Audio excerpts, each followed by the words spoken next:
Hey, tea sippers. Hey, tea sippers. What it do, what it do. I know I'm late. I'm just not even really playing. Well, kind of, sort of, but not really. I'm just in one of them type of moods. I didn't set it up the way I was supposed to set it up and none of that. But I wanted to come in and tell y'all some good news. In spite of all the bad stuff Trump done did. And boy, it seemed like he in a world of trouble. But since they playing in our face and acting like we didn't see what we saw, and this clown can fall asleep and stuff in the White House, in the meeting. Had the nerve to be talking about old Sleepy Joe. And he knocked out Donnie. Still lying to the people. They saying, well, hell, I guess when he talked about them ETs and extraterrestrial, when he said that he was going to release all that stuff, I guess the scientists should have known that he was going to have their asses removed. Are they in the Epstein files? I wonder. I just don't believe in all them coincidences like that. Marjorie dropped bomb on Trump. Racist post. He made a racist post today, y'all. That I done missed. GoodRx now offers monthly GLP-1 subscriptions. Well, folks, it is late at night, and there is some MAGA beef taking place that I think you should know about. Two major figures in the MAGA movement going at it, and of course, it's, once again, Donald Trump and Marjorie Taylor Greene. Once best friends, the closest of allies in politics, now enemies who attack each other pretty regularly. And this time, it's Marjorie Taylor Greene responding to what I would describe as a pretty racist post that Donald Trump put out on social media that really hasn't gotten enough attention or reporting about it. So we'll talk about it here and talk about the MAGA beef that's taking place. You know me, if you've watched the show before, I love talking about the MAGA civil war. I love watching it happen. All of these people turning on Donald Trump, Trump turning on them, it brings me immense joy, as I think it brings you some joy too. So let's get into the story. Let's start with the post that Donald Trump put out that really set all of this off. Please make sure to subscribe down below, drop a like on the video, comment, let me know your thoughts about all of this stuff. And it starts here with a post that Donald Trump put out at 5:42 p.m. April 24th. Trump said, Candace Owens' stock, which was never very high, has fallen a long way. Her attack on the First Lady of France is despicable. I believe in this case, without verification, she is an extremely low IQ individual. As if and then Donald Trump included this fake Time magazine photo of Candace Owens that says Vile Person of the Year. I don't know if he created this or somebody else created it. It says Candace Owens lies, lies, lies, uses rich white men. So already kind of, I think, a racial tone here. 0% fact check ratio on all credible fact checking. He went in on Candace like that. Joy, as I think it brings you some joy too. So let's get into the story. Let's start with the post that Donald Trump put out that really set all of this off. Please make sure to subscribe down below, drop a like on the video, comment, let me know your thoughts about all of this stuff. And it starts here with a post that Donald Trump put out at 5:42 p.m. April 24th. Trump said, Candace Owens' stock, which was never very high, has fallen a long way. Her attack on the First Lady of France is despicable. I believe in this case, without verification, she is an extremely low IQ individual. And then Donald Trump included this fake Time magazine photo of Candace Owens that says Vile Person of the Year. I don't know if he created this or somebody else created it. It says Candace Owens lies, lies. Now, why is she vile? So what truth has Candace exposed for him to go in on Candace like this? Lord, what have I missed today? A long way. Her attack on the First Lady of France is despicable. I believe in this case, without verification, When did it she is an become extremely despicable? low IQ individual. And then Donald Trump included this fake Time magazine. When did it become despicable? Because remember, before Charlie Kirk passed, Trump sent a message to Charlie to get Candace to stop going in on Brigitte. And when she didn't,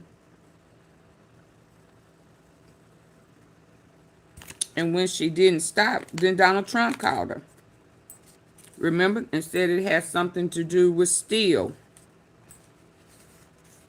Maybe Uranian?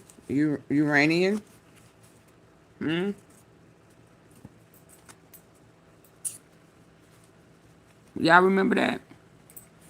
So what done happened since then to make him go in? Hey, Jenny. Hey, me. Hey, Joe. Hey, JR.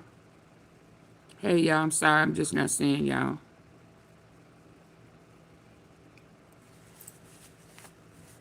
What would make him go in on her right now? Interesting. But before I go, because I don't think I want to be on here long, y'all. I'm just really not in a good mood. And it's not fair to y'all. And y'all don't deserve to interact with me when I'm somewhat not at my best. But I thought it was going to hit the other day, but it didn't. I'm going to go back to that. But I want to say thank you. Thank you. Aunteafee reached 40 million views. Donald Trump. Dum-dum-dum-dum. Help your Aunteafee reach 40 million views. Not paid views, not, none of that wonky stuff. Y'all see that down there? Y'all see that? I joined 2021 December. Almost 58,000 subscribers. Almost 11,000 videos. And views over 40 million. Shout out to y'all, man. Shout out to y'all, huh? Give yourselves a round of applause for getting Aunteafee to 40 million views. I thank y'all. It's been a journey. It has been a journey. And Lord, I thank you. Y'all see that? Y'all see what we can do together? Big cup of tea. Big cup of tea. 40 million views. What would I do without y'all? 40 million views. So I had to say he helped me too now. If he ain't never done nothing. If he ain't never done nothing, I can't say nothing. But if I can't take all the credit. Oh Lord. All right, Dad, what are you making? DJT has helped me reach 40 million views.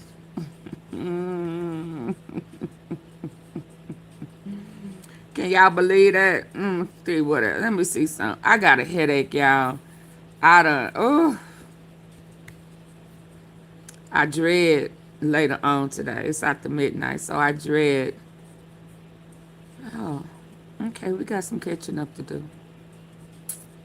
I dread, I dread it, y'all. I absolutely dread this memorial. It's not a funeral, it's a memorial in a state that I ain't never been in like that. Meeting some family members I ain't never met before.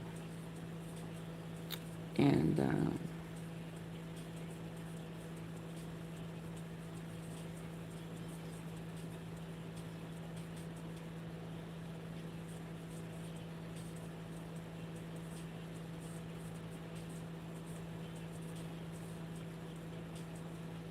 I'm just not in one of those moods.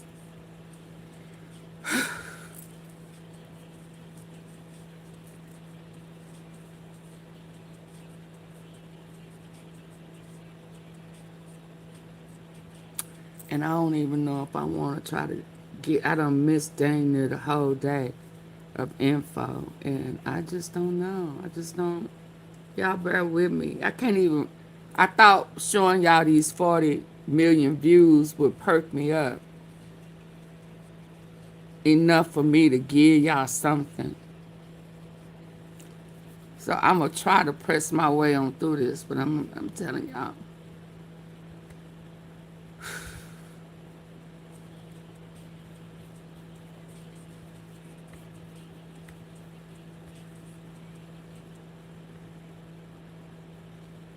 All I know is death is final.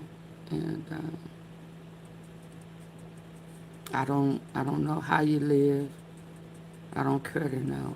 I'm just thankful to God that I know that my cousin was a true believer in Jesus Christ throughout his struggle, throughout his disappointment. And I think it's messed up for anybody who have been in the military, anybody who benefits and stuff was cut off.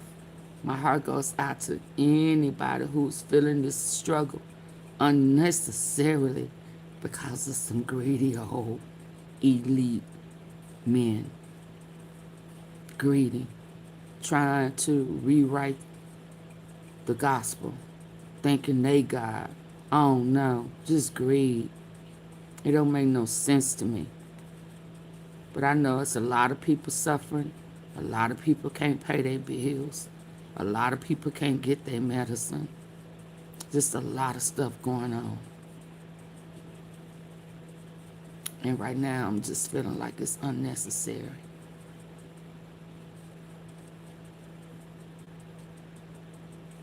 I hate, and I don't like to use the word hate. I just wish he would have reached out to people he knew would have helped him, whatever his struggle was. Whatever his struggle was. They say that they won't have the autopsy for 5 to 6 weeks, so we don't even know what happened to him. We know that he didn't have any wounds because they would have been able to tell us there was bullet wounds or knife wounds or whatever, you know. Ain't nobody said nothing about foam coming out his mouth, so, you know, maybe it was just, I don't know. I don't know. But I'm in my feelings. I'm in my feelings.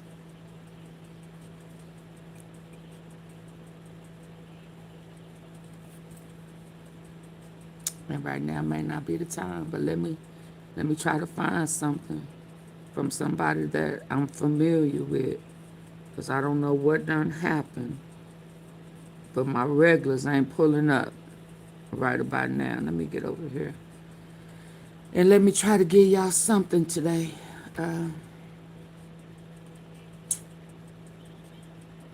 What is going on with Jared? I don't know yet.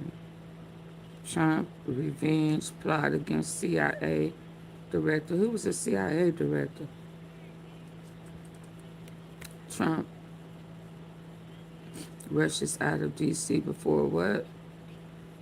Let me see this. Let's go, y'all. Y'all ready to go? Y'all gonna help get me out my funk? He needs some executive. Y'all gonna help me get out my funk tonight, this morning. Help Aunteafee get out her funk. Well, thank y'all, though. Thank y'all. I really love and appreciate y'all for helping me get here. 40 million views.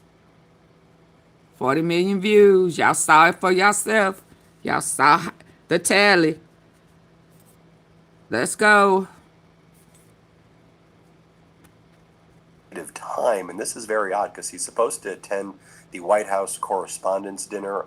He running. To attend the White House He running, Correspondents' y'all. Dinner on Saturday.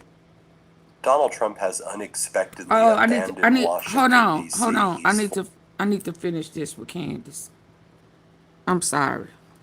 I'm doing too much. I need to go to sleep, y'all.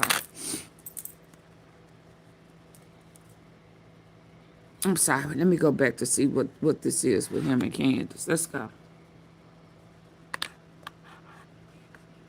Well, folks, it is late at night, and there is some MAGA beef taking place that I think you should know about. Two major figures in the MAGA movement going at it, and of course, it's, once again, Donald Trump and Marjorie Taylor Greene. Once best friends, you know, the closest of allies in politics, now enemies who attack each other pretty regularly. And this time, it's Marjorie Taylor Greene responding to what I would describe as a pretty racist post that Donald Trump put out on social media that really hasn't gotten enough attention or reporting about it. So we'll talk about it here and talk about the MAGA beef that's taking place. You know me, if you've watched the show before, I love talking about the MAGA civil war. I love watching it happen. You know, all of these people turning on Donald Trump, Trump turning on them. It brings me immense joy, as I think it brings you some joy too. So let's get into the story. Let's start with the post that Donald Trump put out that really set all of this off. Please make sure to subscribe down below, drop a like on the video, comment, let me know your thoughts about all of this stuff. And it starts here with a post that Donald Trump put out at 5:42 p.m. April 24th. Trump said, Candace Owens' stock, which was never very high, has fallen a long way. Her attack on the First Lady of France is despicable. I believe in this case, without verification, she is an extremely low IQ individual. And then Donald Trump included this fake Time magazine photo of Candace Owens that says vile person of the year. I don't know if he created this or somebody else created it. It says Candace Owens lies, lies, lies, uses rich white men. So already kind of I think a racial tone here. 0% fact check ratio on all credible fact checking sites. And there are even people in Trump's comment section attacking him for this post. There are some people agreeing with him. Let's look at the couple few at the top. This person says, nah, she's right, that's a dude, referencing Bridget Macron. This person why says, are you talking about this She's now? in the right, defending Candace Owens against Donald Trump, one of the top liked comments under this post.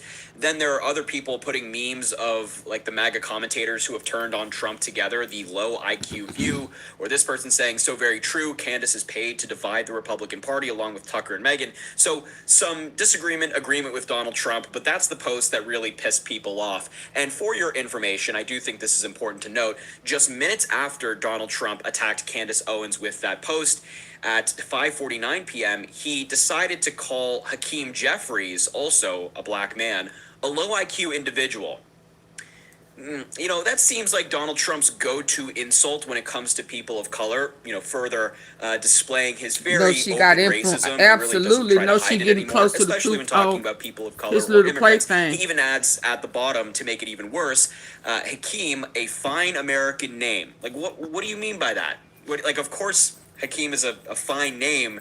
Why do you feel the need to like add this into the statement where you're attacking him, where you called this man a low IQ individual? Very, very weird. And I want to just briefly make it clear that Candace Owens and Donald Trump and the MAGA commentators as a whole who are part of the Civil War are all insane. There's really no side to take here because they're all crazy. They all have these insane policies, these conspiracy theories. So me, as a Democrat, I'm watching back and just enjoying the Civil War. You know what I'm saying? I'm just sitting there with my popcorn, enjoying myself, not a care in the world, watching them attack themselves. And I think this post from Robert A. George on Twitter really captured the essence of what's so wrong with this post that Donald Trump made about Candace Owens and, of course, Hakeem Jeffries as well, and why people like Marjorie Taylor Greene jumped on this. He said two things can be true. It is entirely acceptable to say Candace Owens is a horrible person, an anti-Semite, and part of the always grifting right, which I do agree with, I believe.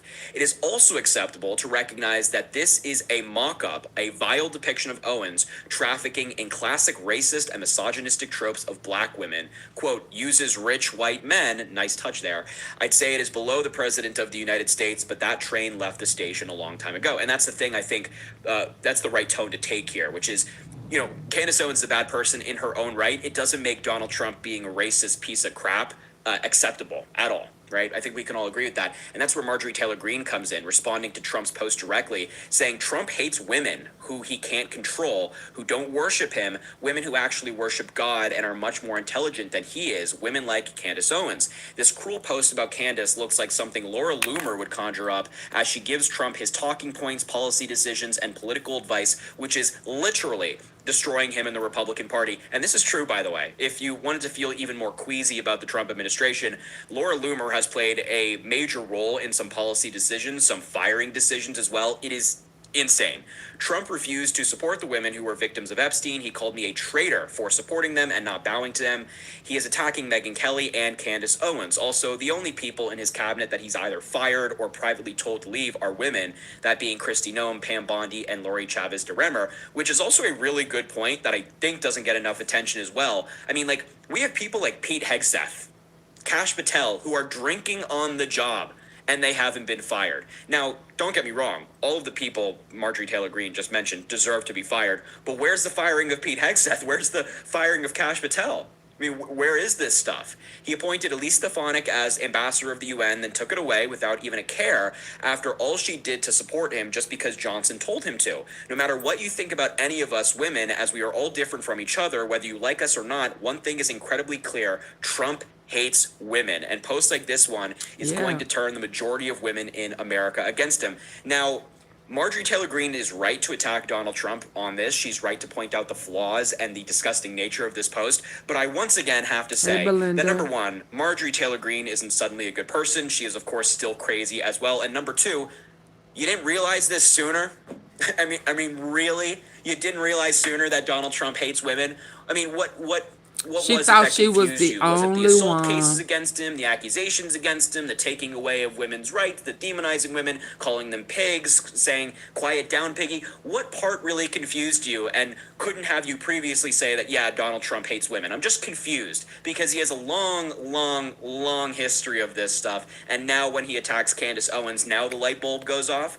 No, I think for most people who've been watching Donald Trump's career in politics, that light bulb went off when he went down that golden escalator. Matter of fact, before he even entered politics, everybody knew this about Donald Trump. Why is it taking you, 80 years of his life to come to that realization?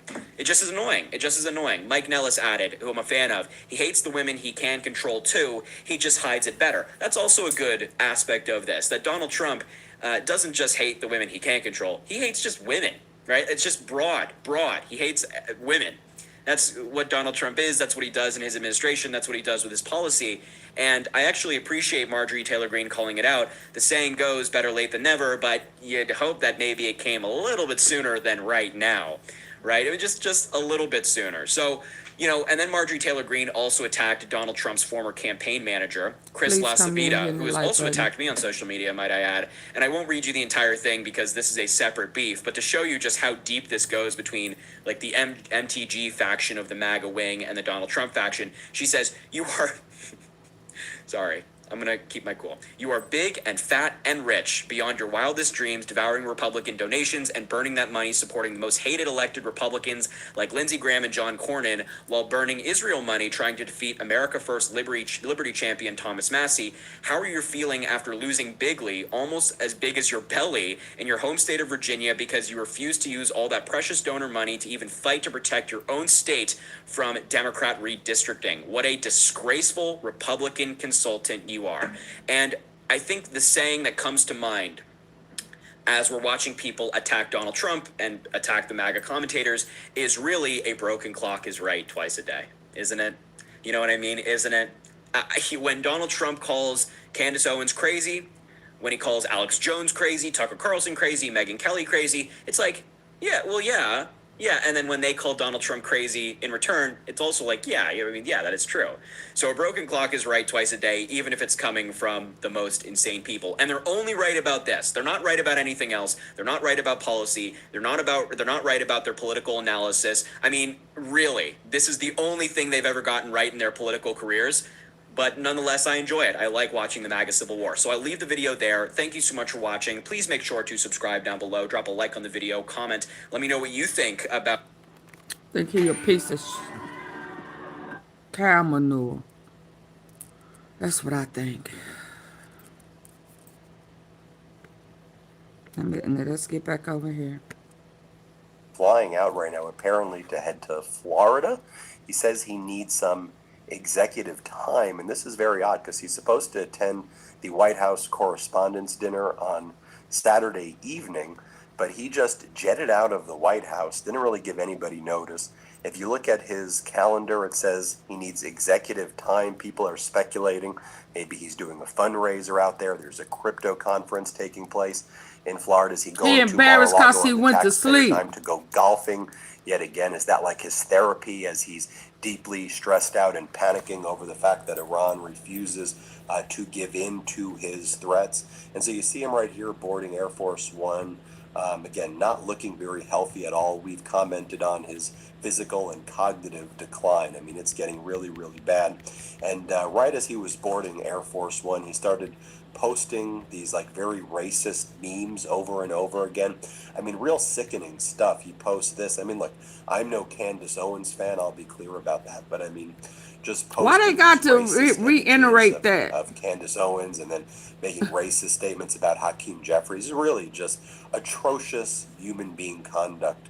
This is what he posted. Candace Owens' stock, which was never very high, has fallen a long way. Her attack on the First Lady of France is despicable.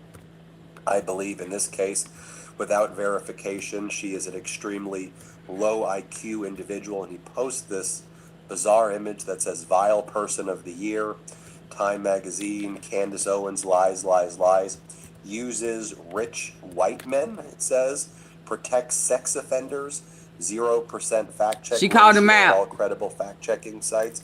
By the way, I think Donald Trump's on audio attacking French President Emmanuel Macron and Macron's wife himself. And again, I think it's vile that Candace Owens would defame Macron like that. But I mean, just posting this image right now as he's jetting out of D.C. is just horrible. Then Donald Trump posts this. And by the way, when he says low IQ, that's his insult to all black people. He calls black people low IQ over and over again. It's not a dog whistle. It's just him being a racist. The racist piece of you-know-what that he is. Then he posts the following about Hakeem Jeffries. Donald Trump goes, Hakeem High-Tax Jeffries is a low IQ individual who is not smart enough to be running the Democrat Party and certainly not smart enough to be involved in running the United States of America. It's people like this who almost destroyed our nation with their high-tax open border policies. In the future, Hakeem, a fine American name, will be forever known as high tax. Maximum warfare everywhere all the time. Hakeem Jeffries, yeah, he did say that he's going to fight you, and he's going to, when you cheat and you try to rig election maps, Hakeem Jeffries says he's going to stand up to you and engage in maximum warfare everywhere all the time to stand up to you. And I think you're going to be called Speaker Jeffries soon. By the way, while all of that's going on, what's happening in Iran right now and what statements are coming out of Iran? Iran denies seeking any U.S. talks. It's saying any statement from the White House that Iran wants to meet with the United States and Pakistan is entirely false. Iran has made no request for direct talks with the United States, according to Tasneem. Instead, U.S. officials have been seeking renewed negotiations through Pakistani intermediaries, and Iran's like, we don't want to meet with you unless and until you remove the naval blockade from the Persian Gulf and stop threatening us and agree to negotiate within the 10-point negotiating framework. Iran's foreign ministry spokesperson on behalf of Foreign Minister Araghchi says no meeting is planned to take place between Iran and the United States. Iran's observations would be conveyed to Pakistan, and Foreign Minister Araghchi of Iran previously had meetings with Pakistan, and now Donald Trump's like, well, I want to have Steve Witkoff and Jared Kushner go out there. You guys meet as well. You all meet with Pakistan as well. And like the foreign minister of Iran's like, dude, what are you talking about? We don't want to meet with you at all. I mean, how embarrassing is that? As Donald Trump gets out of pressure, as he's feeling the heat, he's leaving Washington. Is he gonna fly back tomorrow now for the White House Correspondents' Dinner? He's also posting this coming soon, and it's the reflecting pool at the Lincoln Memorial coming soon.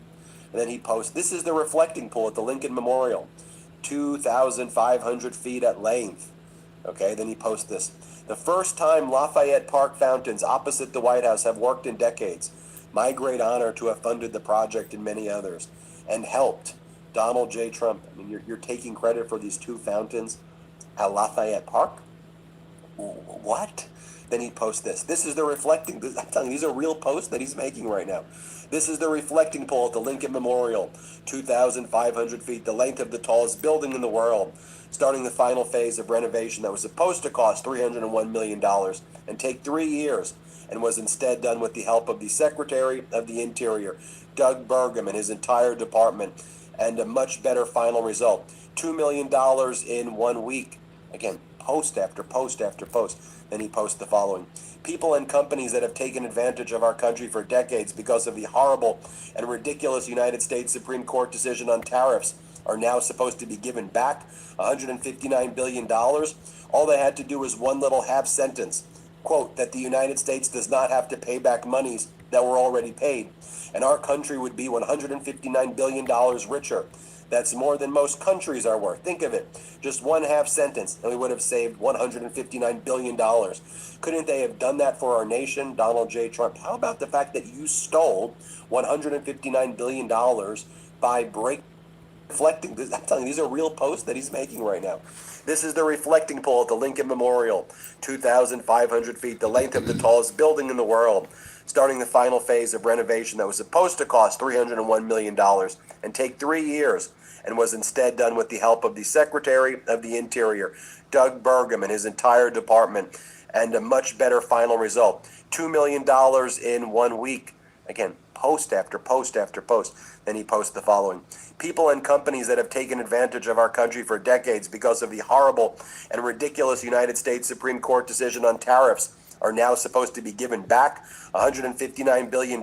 Yes. All they had to do was one little half sentence. Give Quote, it back. that the United States does not have to pay back monies that were already paid, and our country would be $159 billion richer. Nope. That's more than most countries are worth. Think of it. Just one half sentence, and we would have saved $159 billion. Couldn't they you don't have done want to that have for to our give it nation, back. Donald J. Trump? How about the fact that you stole $159 billion by breaking the law and seizing funds by unlawful tariffs against the world, which Trying are to taxes on strong-arm importers, somebody. which were passed on to consumers, which have increased inflation, and which have caused devastating impacts here on the United States. Now, while Donald Trump is fleeing Washington, D.C. abruptly, Melania Trump is now posting a video of herself building White House replica beehives.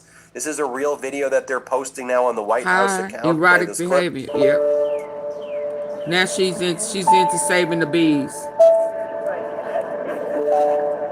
Lord. We're also learning about as well, Michael Grinbaum reported Donald Trump held a closed-door dinner last night with David Ellison and top CBS personnel. Trump sat with Ellison, Barry Weiss, Melania, and Paramount's chief legal officer, among others. Several CBS journalists attended, including Norah O'Donnell. Donald Trump spoke for nearly an hour. So this is what's going on, these collusive meetings between Trump and his new regime media right before the White House Correspondents' Dinner. The whole point of the White House Correspondents' Dinner was supposed to be like funny, self-deprecating, celebrating the freedom of the press, the First Amendment, the fact that the press could criticize and mock the president, and people could have he ain't gonna have nobody laughing at him now.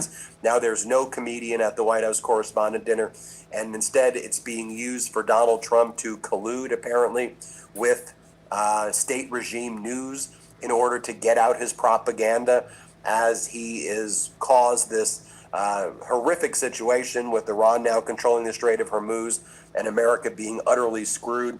And as the Iranian state media points out, a renewed surge in oil prices now above $105. Brent crude oil prices, which dropped an hour following false reports from U.S. media about Iran negotiations have now risen back above $105 after the falsehoods were exposed. Midas Touch Network Washington, D.C. correspondent Scott McFarlane was on Capitol Hill Thank today. He was you. speaking with I got the CNN cash app. about, Thank you. what this White House Correspondents' Dinner is going to be like, and, the contrast between the American people suffering right now and, this lavish event. But who even knows if Donald Trump's going to be attending it at this point, right? I mean, Donald Trump apparently is running away right now to Florida, at least for a day. We'll see if he returns. But what a waste of our taxpayer funds regardless. Here, let's play this clip. We're joined now by Scott McFarlane. He's the chief Washington correspondent for the Midas Touch Network. Scott, thanks for joining us to talk about this. Thank you. What are you seeing in these consumer sentiment numbers? I see what candidates who are running for office are saying and what they're writing. It's clear they're getting some feedback, either from the door knocking or the polling, that they got to drive a message on pricing. Start there, finish there. It's here in Washington. It's like we're driving down the road 100 miles an hour without noticing the engine light is on or the brakes are iffy, because they're fighting over, well, seemingly everything. They're having this ornate dinner tomorrow night, black tie, and the constituents are concerned about data centers, they're concerned about electric costs, they're concerned about their cars, and there is a myopia that is infecting this whole town that people don't recognize. That's where the voters are. Congress and the administration don't seem to be there too. You'll recall as well earlier today, Caroline Leavitt claimed that Steve Witkoff and Jared Kushner were heading to Pakistan in order to have direct talks with the Iranian delegation, which the Iranian delegation denies that they ever want to have these conversations in the first place. But just think about the dynamic of it right here, how embarrassing this is for the United States, that the U.S. is claiming negotiations and Iran is publicly saying, we're not speaking to you. What are you talking? We're not having these negotiations with you. Here's what Caroline Leavitt had to say earlier. Let's play this clip. So can you confirm that Jared Kushner and Steve Witkoff are headed to Islamabad to meet with the foreign minister of Iran?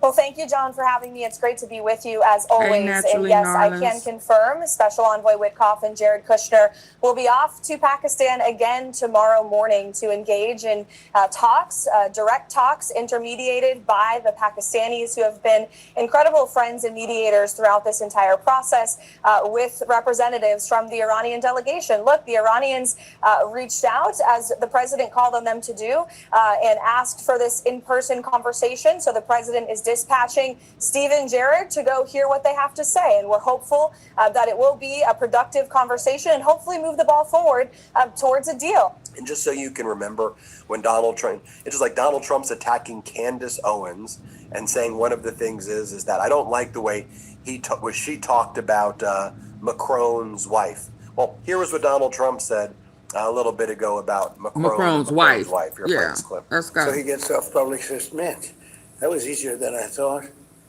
Then I call up France, Macron, whose wife treats him extremely badly. And his wife need what?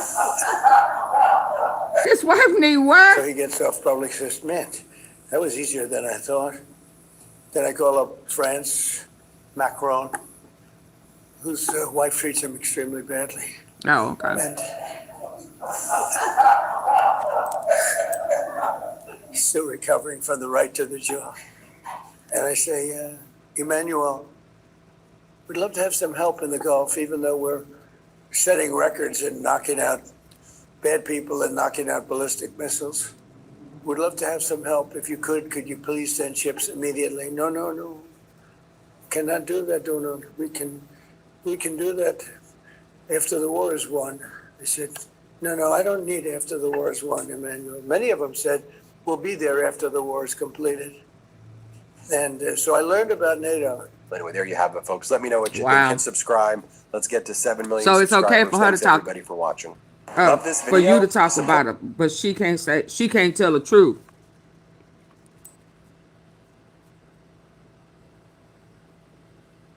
Trump can't pay. What he can't pay? Y'all hit the like button. Trump can't that pay. have already rendered their verdicts and have the power to seize asset. Donald Trump, there's a lot of legal issues, and we have two special guests to break this down, our legal experts, Melissa Murray and Andrew Weissman. We're going to get into why we're doing something special with both of you. But first, I would just want to give an update on some serious money that Donald Trump is forking over. We've heard a lot about, oh, will he do this? Will he follow that? It's not up to him. He owes a lot of money in that defamation case with Eugene Carroll, and he posted a bond today, which is required. Oh, so he posted it. It's one of Trump's many bills and headaches. We've shown. So he stole the money from somewhere. He got it. The fraud case on the bottom, the fraud loss, the defamation case, which I just alluded to, and the bond cost for that. Now he also needs a bond for his $500 million judgment in that. Donald Trump. It's a lot of legal issues, and we have two special guests to break this down. Our legal experts, Melissa Murray and Andrew Weissman. We're going to get into why we're doing something special with both of you. But first, I would just want to give an update on some serious money that Donald Trump is forking over. We've heard a lot about, oh, will he do this? Will he follow that? It's not up to him. He owes a lot of money in that defamation case with Eugene Carroll, and he posted a bond today, which is required to appeal. It's one of Trump's many bills and headaches. We've shown you this rough breakdown where you see the interest of the fraud case on the bottom, the fraud loss, the defamation case, which I just alluded to, and the bond cost for that. Now, he also needs a bond for his $500 million judgment in that fraud case. Trump's lawyers say he might have to sell some of his properties to pay the penalty, which means he is not an Elon Musk level billionaire if he's a billionaire at all. You would not see someone with 100B having to sell anything to post bond. Trump still claims, though, that he's not concerned. He owes the money. It is not up to him. That is the most important sentence in the segment you just watched. And it is the sentence that gets lost every time Donald Trump goes on television and says, I have a lot of money, I can do what I want to do. Civil courts do not wait for defendants to feel like paying. The board of peace, the bond is not a choice.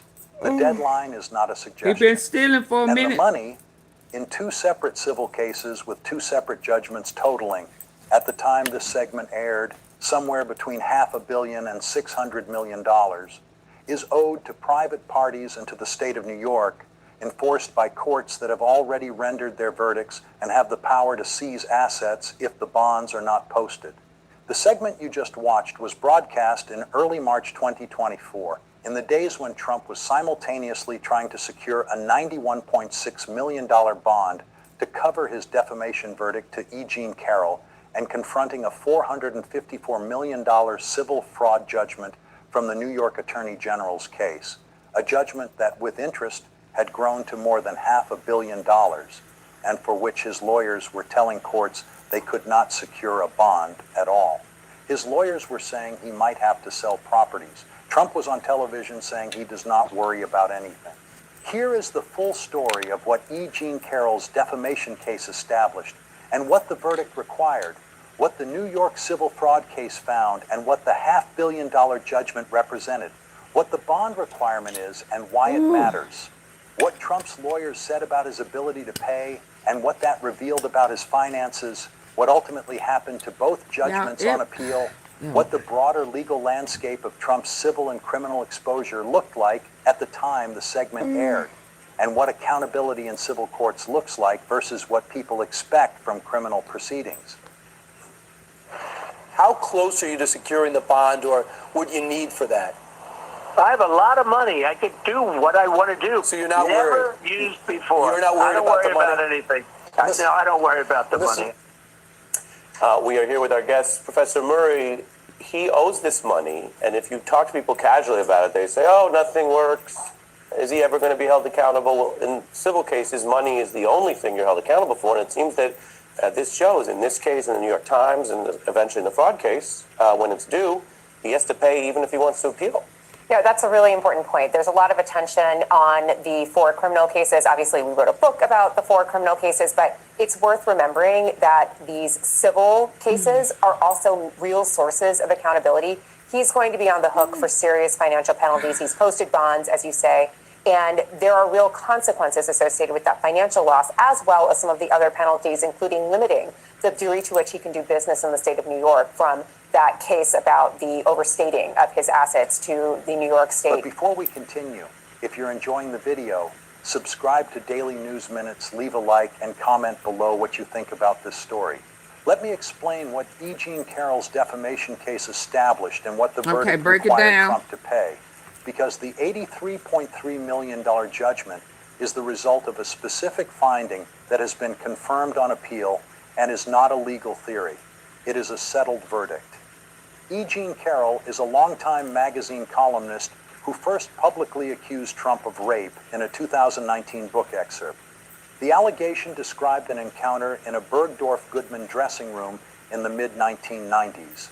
Trump denied the assault publicly and repeatedly, calling Carroll a liar, saying she was not his type, suggesting she fabricated the story to sell books, and continuing to attack her publicly even during subsequent trial proceedings. Carroll filed 2 separate defamation suits. The first, related to Trump's 2019 public denials, produced a $5 million verdict in May 2023, covering both battery and defamation. Trump paid the bond for that judgment relatively quickly. The second case focused specifically on defamatory statements Trump made about Carroll during the 2022 campaign, when he continued to publicly call her a liar and attack her credibility after she had sued him. A federal jury found in January 2024 that Trump's statements were defamatory and awarded Carroll $83.3 million, $18.3 million in compensatory damages, and $65 million in punitive damages. The punitive damages figure was specifically designed to deter, to impose a financial penalty large enough to change behavior, not just to compensate Carroll for what she lost. Judge Lewis Kaplan denied Trump's request for a reduction, saying the punitive award was justified by the pervasive and deliberate nature of Trump's ongoing public attacks. In September 2025, the Second Circuit Court of Appeals upheld the $83.3 million verdict in full, confirming Trump's liability for defamation and affirming that the punitive damages award was legally appropriate. This is Daily News Minutes. If you're enjoying the video, subscribe to the channel, leave a like, and comment below. A federal jury awarded Carroll $83.3 million for Trump's defamatory public statements, $18.3 million in compensatory damages, and $65 million in punitive damages. Judge Kaplan denied a reduction. In September 2025, the Second Circuit upheld the verdict in full. Is a $65 million punitive damages award designed to deter a public figure from defaming his accuser a proportionate legal remedy, an excessive punishment that chills public speech about legal disputes, or the only mechanism a civil court has to impose consequences on a defendant whose entire strategy was continued public attack? Let me explain what the New York civil fraud case found and what the $500 million judgment represented, because the magnitude of the fraud finding and the scope of what Judge Arthur Engoron concluded Trump had done is the essential context for understanding why the judgment was so large.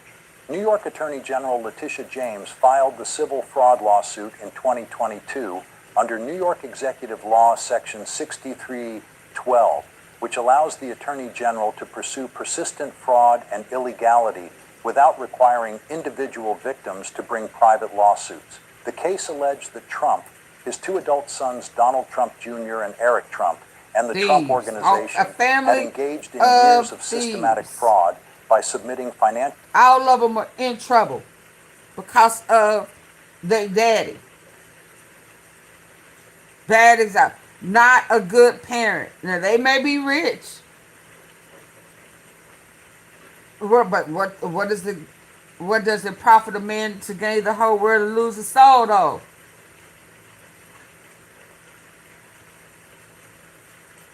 Yeah, we got to stop thinking about dollar signs. It'll lead you to ill places, dark places. Yeah, I need for y'all to hit the like button. Statements to banks and insurers that falsely inflated the value of Trump's properties, sometimes by hundreds of millions of dollars per property. Judge Engoron, ruling in February 2024 after a bench trial, tried before a judge rather than a jury, found that Trump and his organization had submitted fraudulent financial statements every year from 2014 through 2021. The overstatements range from $812 million to $2.2 billion in individual years. He found that these statements had misled lenders and insurers, allowing Trump to secure favorable loan terms and insurance coverage he would not have obtained with accurate valuations. The remedy Engoron imposed went beyond the financial judgment. He prohibited Trump and the Trump Organization from seeking loans from New York registered financial institutions for 3 years and effectively barred Trump's sons from participating in the Trump Organization's management for 2 years. The financial penalty, $354.9 million for Trump personally, with additional amounts for his sons, grew to more than $454 million for Trump alone when interest was factored in and continued accruing at roughly $114,000 per day. This is Daily News Minutes. If you're enjoying the video, subscribe to the channel, leave a like, and comment below. Judge Engeron found that Trump submitted fraudulent financial statements every year from 2014 through 2021, overstating asset values by up to $2.2 billion in a single year. The penalty grew to more than $454 million for Trump personally, with interest accruing at $114,000 per day. The judgment also barred Trump from borrowing from New York banks for 3 years. Is a civil fraud penalty of $454 million on a defendant who inflated property values by up to $2.2 billion in a single year proportionate punishment, a confiscatory remedy that eliminates the proportionality between the harm and the penalty, or the legally appropriate remedy under a statute specifically designed to prevent persistent fraud.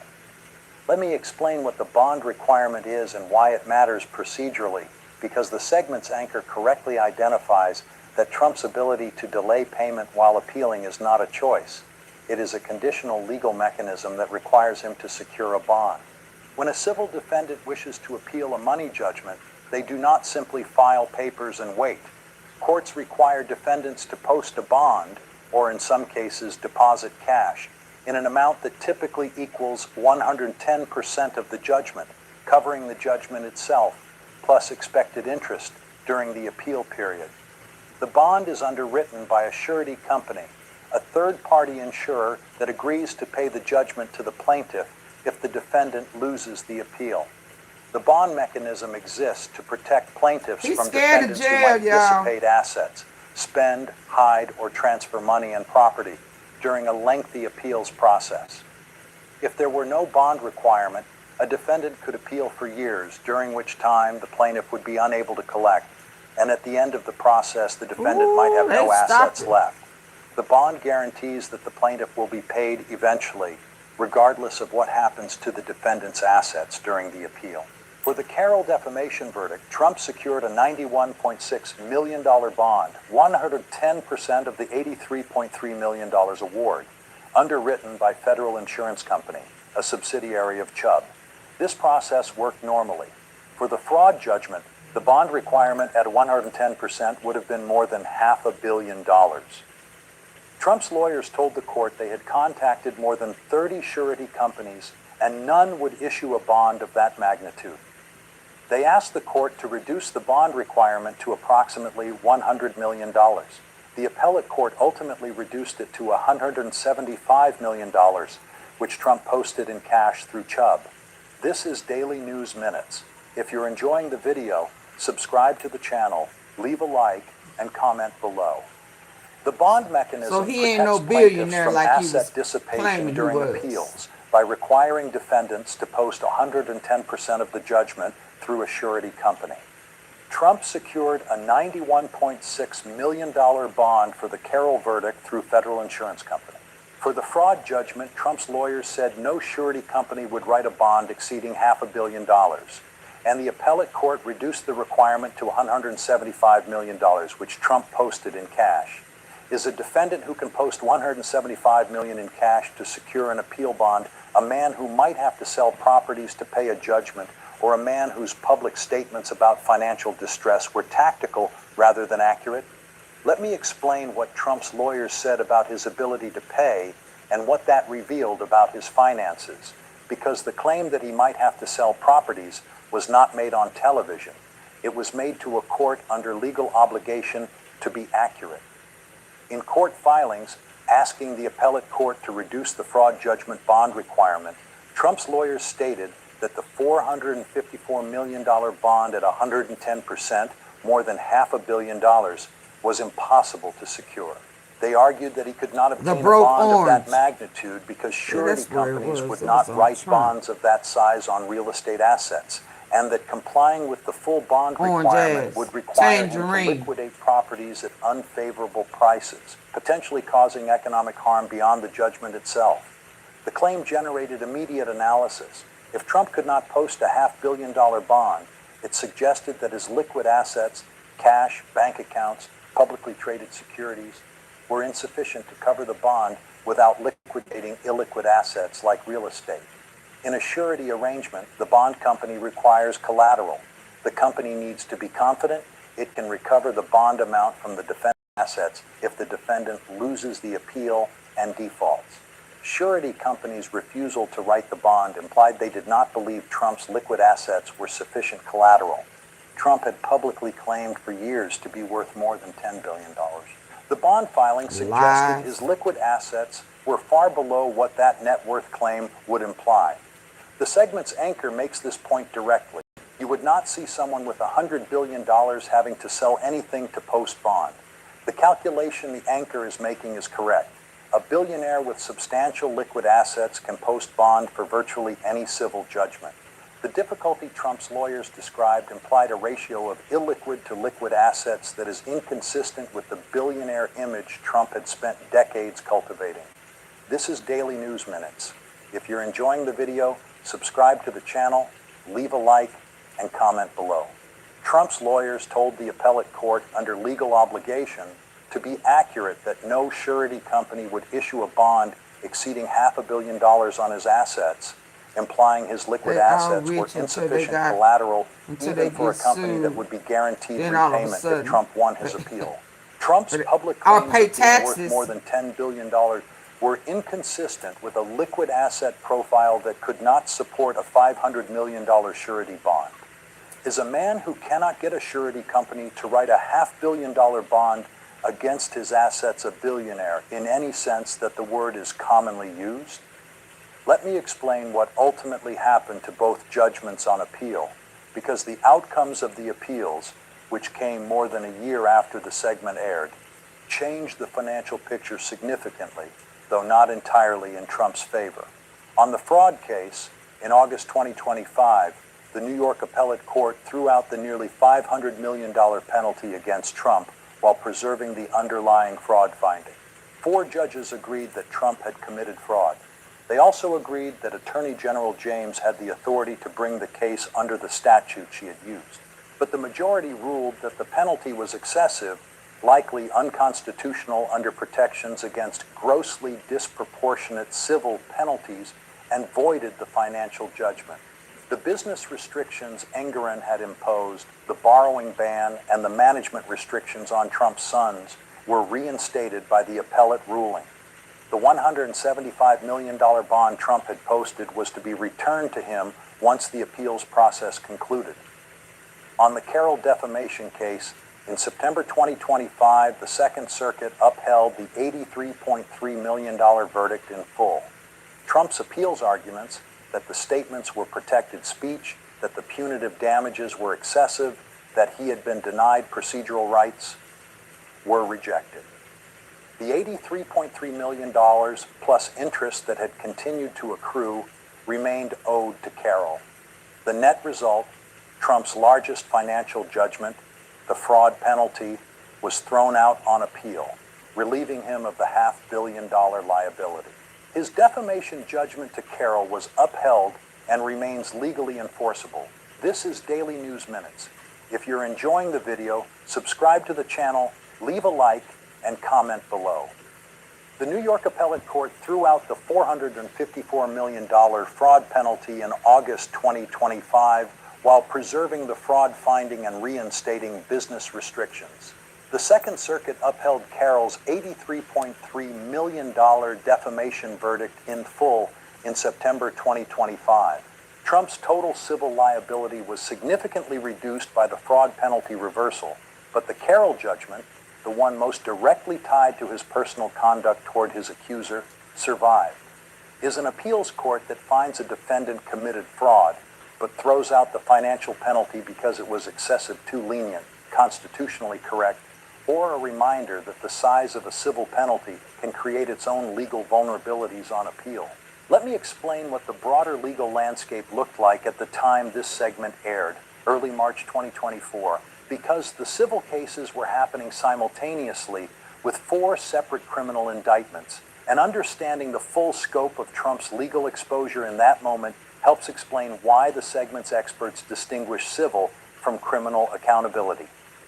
In early March 2024, Trump faced 4 separate criminal indictments in addition to his civil cases. In New York, Manhattan District Attorney Alvin Bragg had indicted him on 34 counts of falsifying business records related to hush money payments to Stormy Daniels, the case that would go to trial in April 2024 and produce a conviction on all 34 counts in May 2024. In Washington, Special Counsel Jack Smith had indicted him on 4 counts related to his efforts to overturn the 2020 election results. In Georgia, Fulton County District Attorney Fannie Willis had indicted him along with 18 co-defendants on RICO and other charges related to the same conduct. And in Florida, Smith had indicted him on 40 counts related to his mishandling of classified documents after leaving office. The criminal cases attracted most of the public's attention in the period the segment describes. The civil cases were producing concrete accountability, enforced financial judgments, while the criminal cases were still navigating pretrial motions, Supreme Court arguments on immunity, and the political calendar of a presidential race. The segment's legal analyst makes this point explicitly. Civil cases are real accountability. They are being enforced, and the financial consequences are already materializing in ways that the criminal cases, still years from any potential sentence, were not. This is Daily News Minutes. If you're enjoying the video, subscribe to the channel, leave a like, and comment below.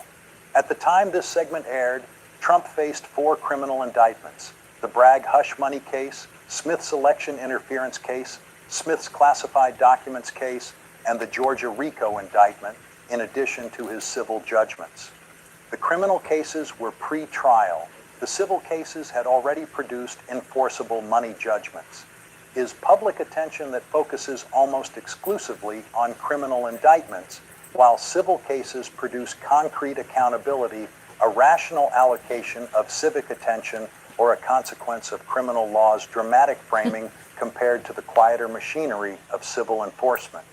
Let me explain what accountability in civil courts looks like versus what people expect, because the segment includes a question that gets asked constantly.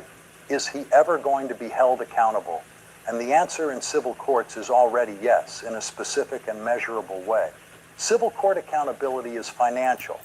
A civil defendant found liable for defamation, fraud, battery, or any other civil wrong owes money. The money is enforced through the power of the court.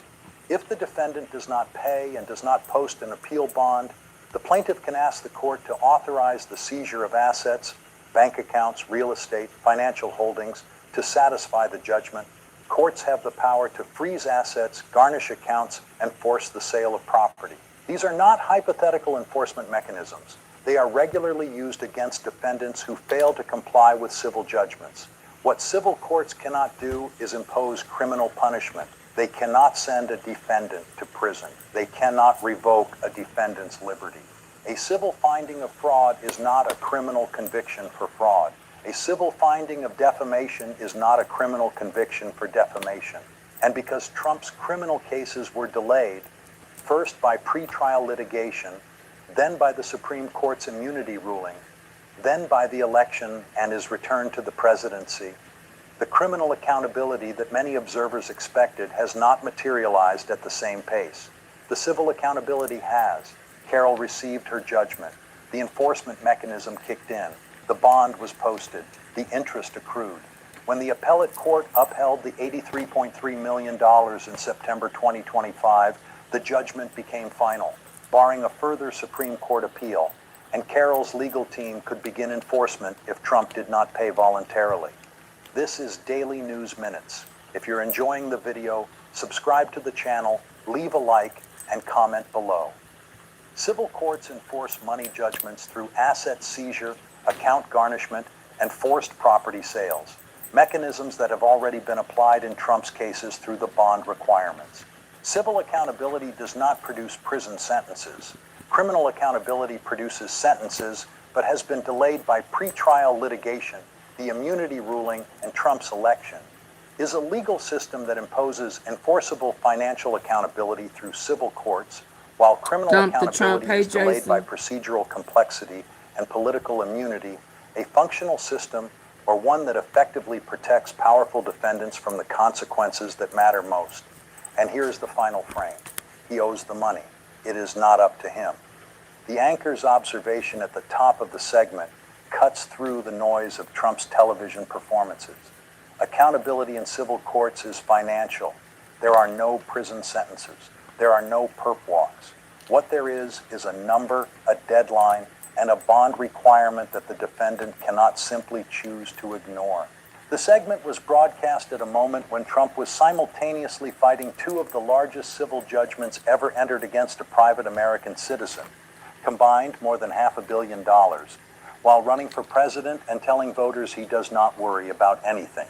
The Carroll verdict held the fraud penalty was ultimately thrown out on appeal, but the underlying finding that Trump had committed fraud, that his financial statements were systematically false, that he had inflated his assets by up to $2.2 billion in a single year to mislead lenders and insurers, was affirmed by the appellate court that voided the financial penalty. The appeals court did not find that Trump had not committed fraud. It found that the penalty was too large. The business restrictions remain. The fraud finding remains. The Carroll verdict remains. And the money Carroll is owed remains a legal obligation that does not disappear because the defendant became president. We just cover what happened. This is Daily News Minutes. If you're enjoying the video, subscribe to the channel, leave a like, and comment below. Trump faced civil judgments totaling more than $500 million at the time of this segment, a $454 million fraud penalty, and an $83.3 million defamation verdict. The fraud penalty was thrown out on appeal in August 2025, with the fraud finding preserved, and the Carroll verdict was upheld in full in September 2025. Is a legal system that finds a defendant committed years of systematic financial fraud, inflating assets by up to $2.2 billion annually, but throws out the financial penalty because it is too large a system that holds powerful people accountable, or a system that finds them guilty and then negotiates the consequences? Sudan is still in hardship, and for many families, nothing is improving. Can I get y'all to hit the like button? I'm gonna keep saying it. I'm just gonna that have already rendered their verdicts and have the power to. Just gonna shut down. Does he need some executive?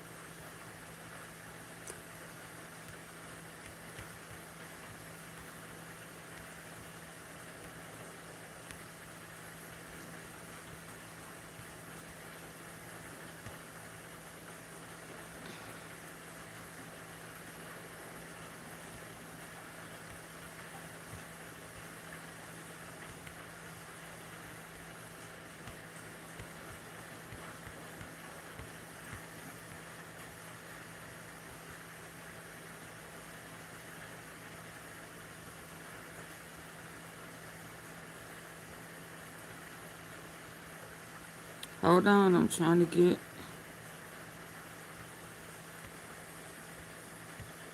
Years ago, I don't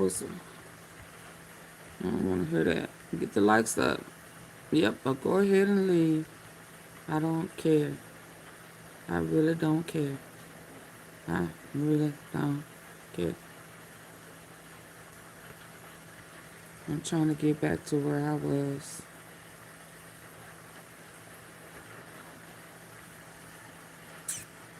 Where's my...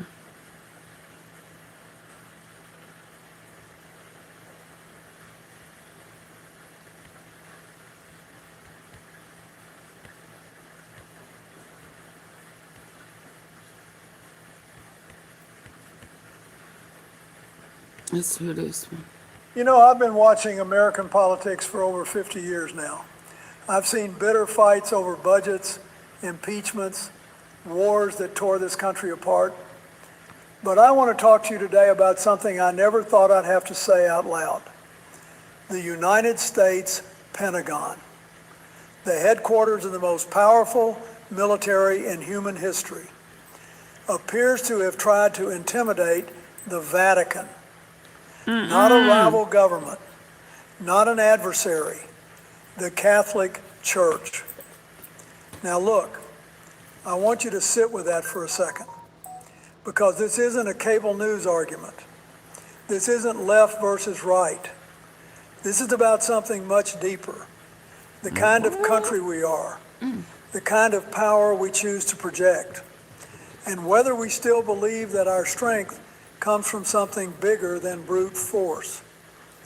I want to talk to you not as a former president today, but as someone who spent a lifetime trying to understand what holds this nation together and what can pull it apart at the seams. Because when your Secretary of War is praying for no mercy from the Pentagon podium, and the Pope is telling the world that certain leaders have hands full of blood, we're not in normal territory anymore. We're in uncharted water. And just today, this very morning, Hegseth stood at the Pentagon alongside General Dan Kane and told the world the blockade on Iran is growing and going global. But there's a meeting that happened months ago, January 22nd, at the Pentagon, between senior defense officials and a Vatican envoy that I think is the thread that, when you pull it, unravels something much larger. And we'll come back to that in a moment. But first, let me set the stage for how we got here. Here's the honest truth. To understand what happened with the Vatican, you've got to understand the broader picture. And it's a picture that should concern every American, regardless of party. Start with this. The Trump administration renamed the Department of Defense the Department of War. Now, that wasn't just a branding exercise. Words matter in governance. When you change the name from defense to war, you're telling the world and your own military that your posture has shifted. You're not preparing to protect, you're preparing to fight. Then you've got Pete Hegseth, a man who went from hosting a weekend cable news show to becoming effectively America's wartime Secretary of War. He launched Operation Epic Fury against Iran in late February of this year. We've seen airstrikes, a massive naval blockade in the Strait of Hormuz that carries 1/5 of the world's oil. And today, April 24th, Hegseth stood at the Pentagon and told reporters the blockade is growing and going global. A second aircraft carrier is on the way. 34 ships have already been turned around. He told allies in Europe and Asia that the time for free riding is over. But here's where things start to get complicated. Throughout all of this, Hegseth hasn't just been giving military briefings. He's been preaching, literally. He's prayed publicly for overwhelming violence of action against those who deserve no mercy. He's invoked Jesus Christ from the Pentagon podium. He's framed this war not as a strategic necessity, but as a divine mission. And on the other side of this collision sits Pope Leo XIV, the first American-born pope in history, who has been one of the most forceful voices against this war. On Palm Sunday, the Pope told the world that God ignores the prayers of leaders who wage war with hands full of blood. That was not subtle, and it landed like a thunderclap in Washington. This is the collision course we need to understand. Now let me walk you through what we actually know, because the facts here matter more than the headlines. On January 22nd, 2026, Undersecretary Elbridge Colby met with Cardinal Christophe Pierre, the Vatican's diplomatic envoy to the United States, at the Pentagon. That meeting has been confirmed by both sides. What happened inside that room is where the story gets deeply troubling.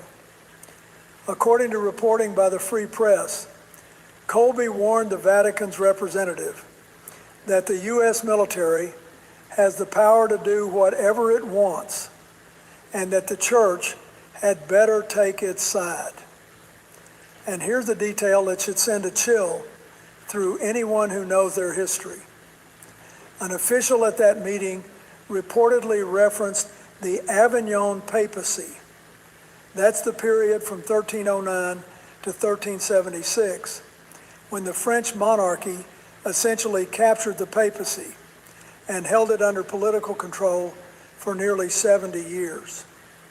Think about what that reference implies. Now, the Pentagon denied it. They called the reports grossly false and distorted. Ambassador Brian Birch claimed that Cardinal Pierre himself called the reports fabrications. But the Vatican's own statement was notably careful. They confirmed the meeting took place. They declined to address the specific allegations. That silence, to anyone who's dealt with diplomacy, is deafening. When the Vatican won't confirm and the Pentagon can't stop denying, the truth is usually somewhere in the middle, and it's usually uncomfortable. And then Vice President Vance initially claimed he didn't even know who Cardinal Pierre was before backtracking. That kind of confusion doesn't inspire confidence. It suggests an administration that wasn't prepared for these details to become public. Let me tell you something from experience. When I was in the White House, we dealt with some of the hardest military and diplomatic decisions any president faces. Kosovo, Somalia, the pursuit of peace in Northern Ireland. And in every single one of those situations, religious sensitivity wasn't optional, it was essential. You cannot lead a diverse coalition. You cannot hold together alliances. You cannot maintain moral authority if you turn the Pentagon into a pulpit. And that is exactly what Pete Hegseth has done. This is not a man who happens to be religious and also serves in government. This is the man who has made Christian nationalist ideology the operating language of the Department of War. Oh, wow. He's prayed for no mercy on camera. He's told troops they fight in the name of Jesus Christ. He compared the Easter Sunday rescue of a downed airman in Iran to the resurrection of Jesus Christ itself, and the Vatican publicly criticized him for it. He belongs to Doug Wilson's Communion of Reformed Evangelical Churches, a community that openly identifies as Christian nationalist. This isn't incidental, it's ideological, and it has consequences. It alienates Muslim majority allies we desperately need for intelligence and logistics. It fractures our relationship with the global Catholic Church, over 1 billion people. Explain it to him, break it down. It undermines the pluralistic foundation of the United States military, where men and women of every faith and no faith serve side by side. And it turns the Pentagon from an institution of national defense into an instrument of religious warfare. Now here's what's telling. Even Vice President Vance tried to soften the message. He said, "I pray that we are on God's side," a very different statement from claiming God is on ours. When your own vice president is cleaning up after your Secretary of War, That tells you something important about the leadership in that building. We've got to remember something fundamental. The institutions of American governance were not built to serve one president or one party. They were built to endure. And what I'm watching right now is the systematic dismantling of the guardrails that kept American power credible for 80 years. The renaming of the Department of Defense wasn't symbolic. It changed the institutional posture from deterrence to aggression. The firing of Navy Secretary John Phelan, a man pushed out because, as the president himself said, he didn't get affiliation categories from 200 down to 31, deciding which faiths count and which don't. That's not streamlining, that's gatekeeping belief inside the military. Hold on. And then there's what happened today. Hegseth dismissed the gathering of nearly 50 nations, hosted by Britain and France, trying to find a diplomatic path on Iran, Secretary of War. He's told troops they fight in the name of Jesus Christ. He compared the Easter Sunday rescue of a downed airman in Iran to the resurrection of Jesus Christ itself, and the Vatican publicly criticized him for it. He belongs to Doug Wilson's Communion of Reformed Evangelical Churches, a community that openly identifies as Christian nationalist. This isn't incidental, it's ideological, and it has consequences. It alienates Muslim majority allies we desperately need for intelligence and logistics.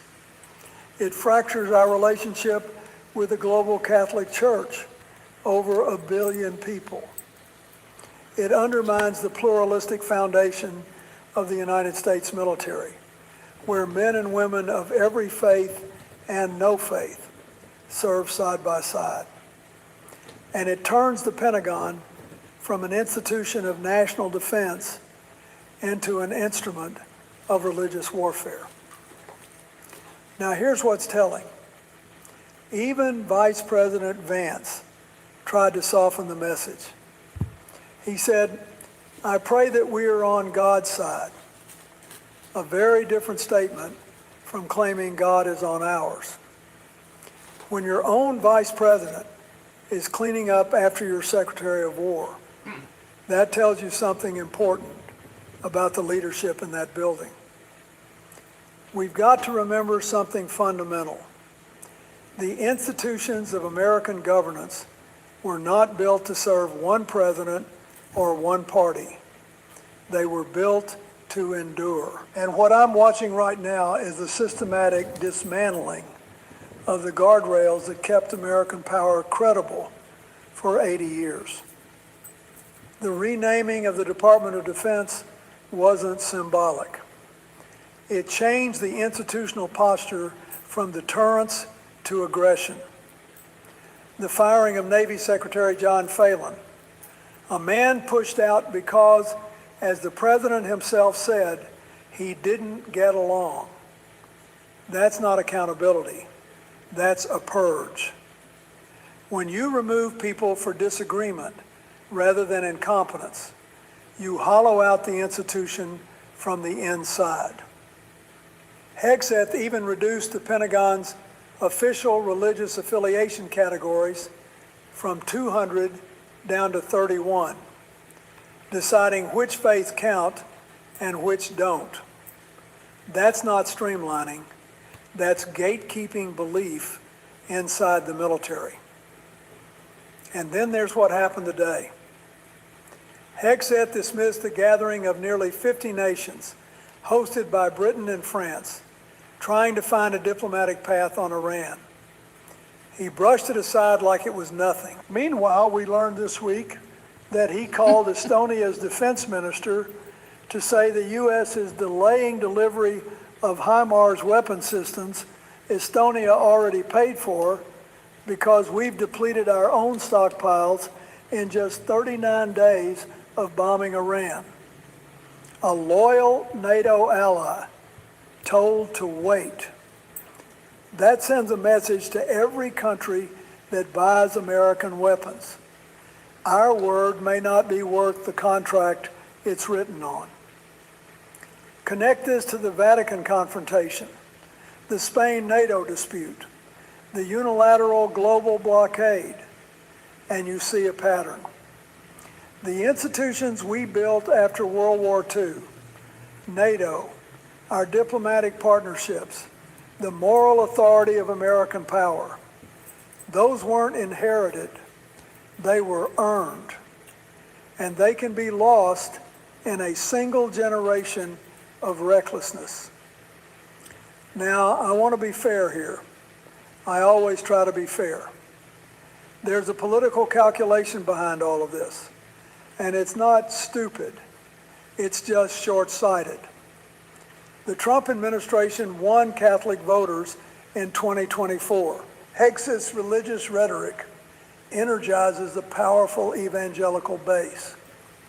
The White House was quick to point out that Vice President Vance attended Pope Leo's inaugural Mass. I need for y'all to hit the like button. Like, real quick. Double tap the face of your phone or hit those three dots at the top right corner.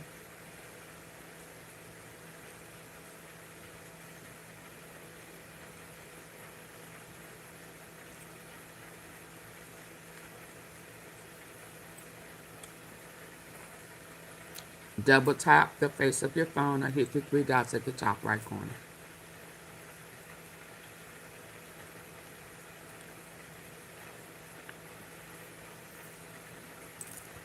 The quicker you can hit the like button, support my platform, at 2 o'clock in the morning, the quicker I can move forward.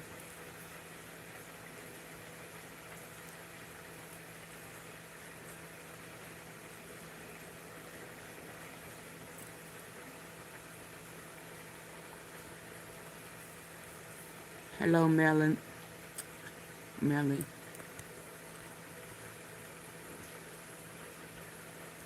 Joe said, like a lead. Like a lead. I agree, Jason. Like a lead, man. I'm not in that type of mood. Want to have it both ways.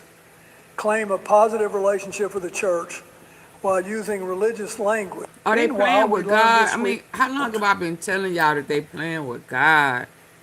Just to hear him talking about this, just, ugh. Let's go. Don't make no sense. serve one president or one party. Good and evil.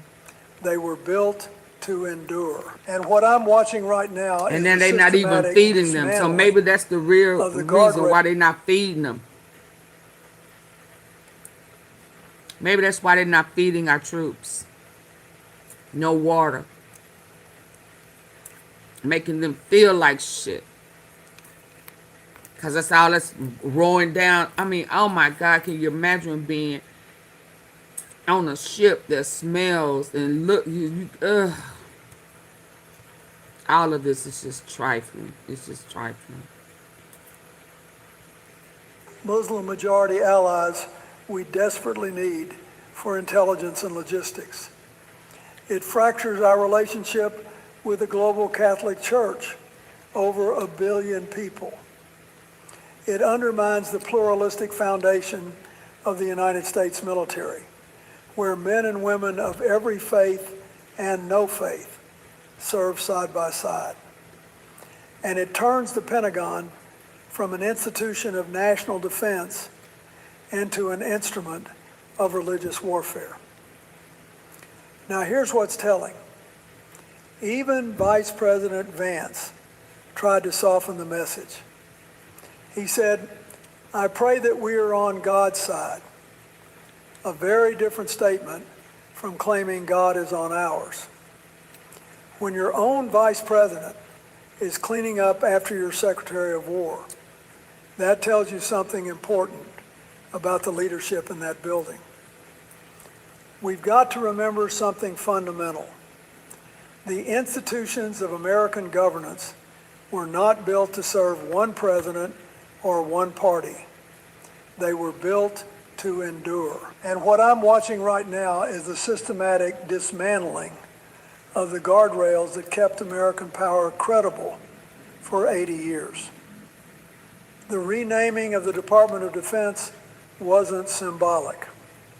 It changed the institutional posture from deterrence to aggression. The firing of Navy Secretary John Phelan, a man pushed out because, as the president himself said, he didn't get along. That's not accountability. That's a purge. When you remove people for disagreement rather than incompetence, you hollow out the institution from the inside. Hegseth even reduced the Pentagon's official religious affiliation categories from 200 down to 31, deciding which faiths count and which don't. That's not streamlining. That's gatekeeping belief inside the military. And then there's what happened today. Hegseth dismissed the gathering of nearly 50 nations, hosted by Britain and France, Is Trump trying to find a get diplomatic Obama path on jailed? Iran. Gee. He brushed He's it the aside one like that- it was nothing. Meanwhile, we Who learned needs this to be week in jail? that he called Estonia's defense minister. Who needs to be in jail? What is this after? What is Trump trying to get Obama jail? Jeez, what is that? Jason, what is that? What are you trying to say? Is Trump trying to get Obama jail? Jeez, he's the one that needs to be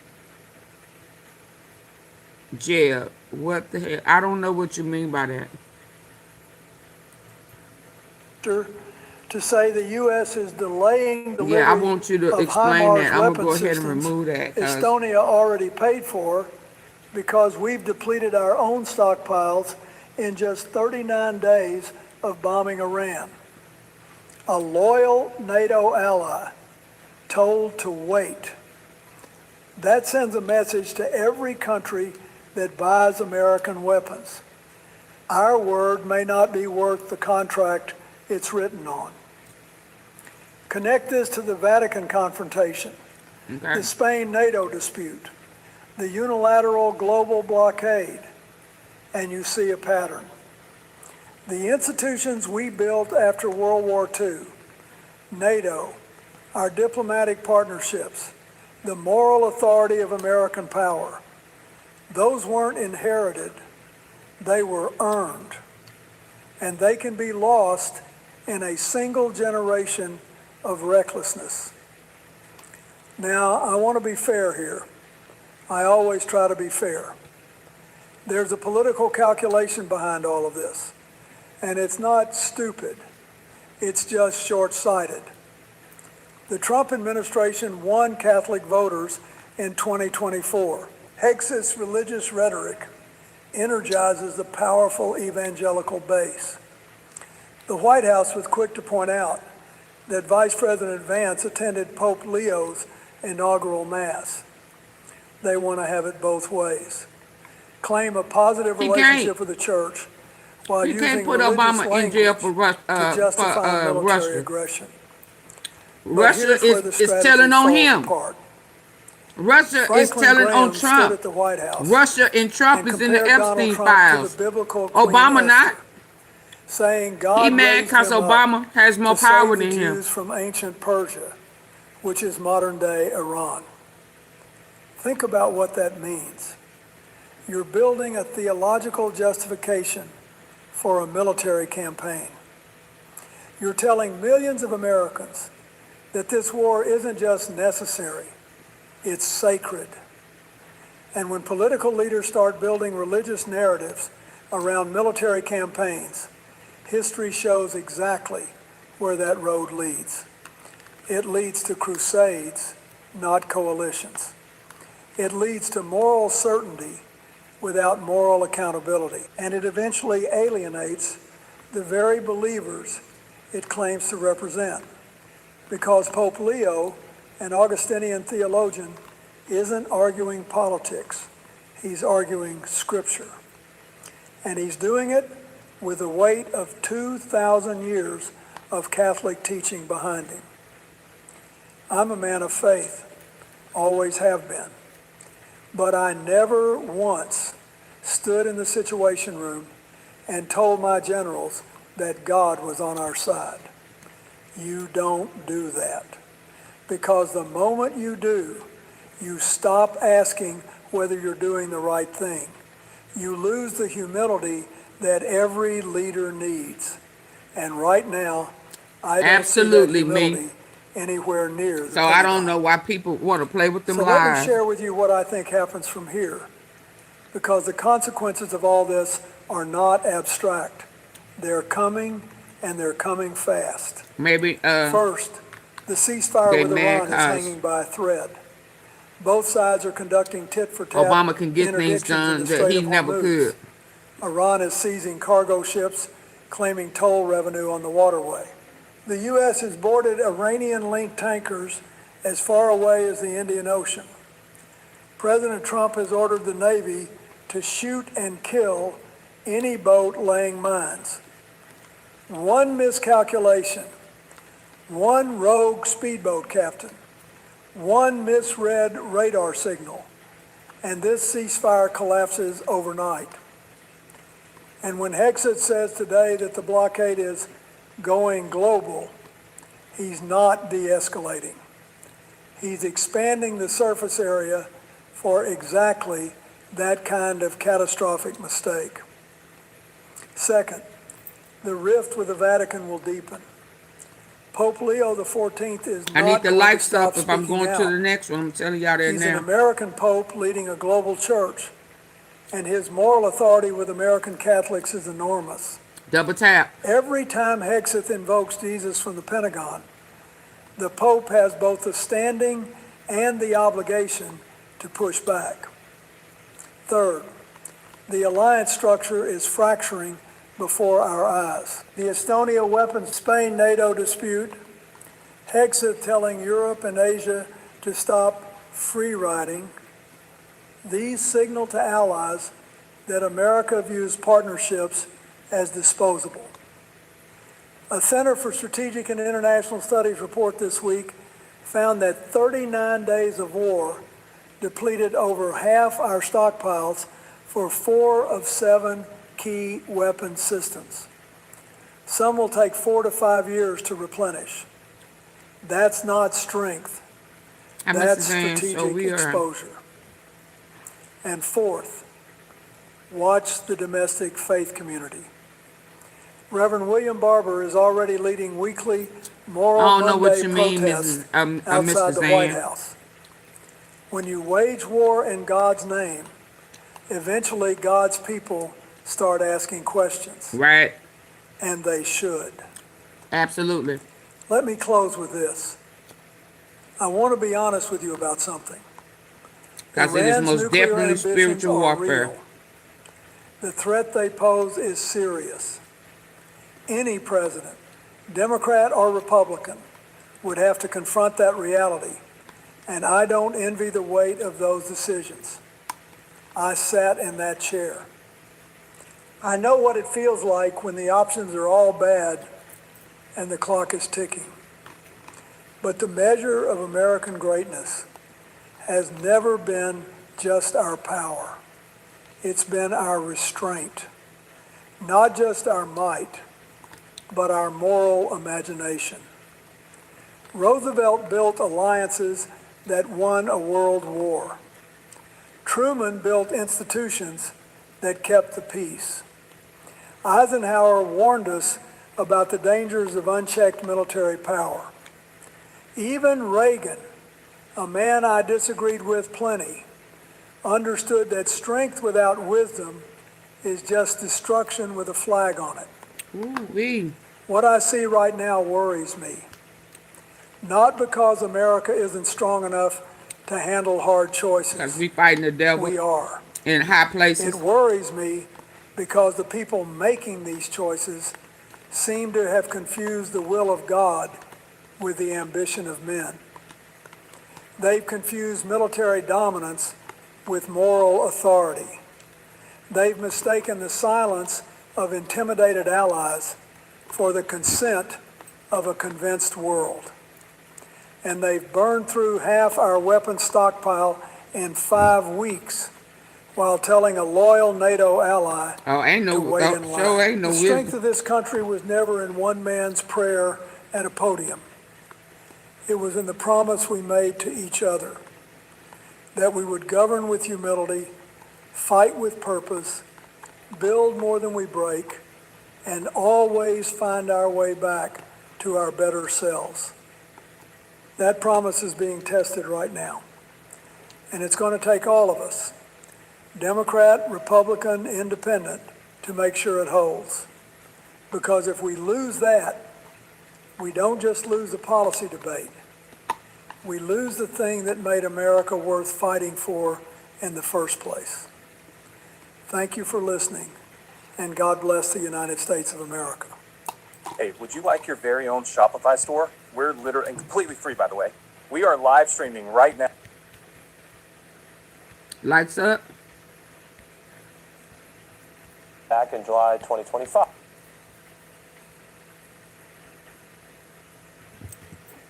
You know, I've been watching American politics for over 50 years now. You know, I've spent a good part of my life thinking about what holds this country together. And I'm not talking about the Constitution sitting behind glass in the National Archives, though Lord knows that matters. I'm talking about something you can't frame or put on a wall.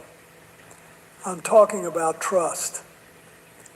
The invisible architecture of trust that makes people believe when they wake up in the morning that their government is working for them, not against somebody.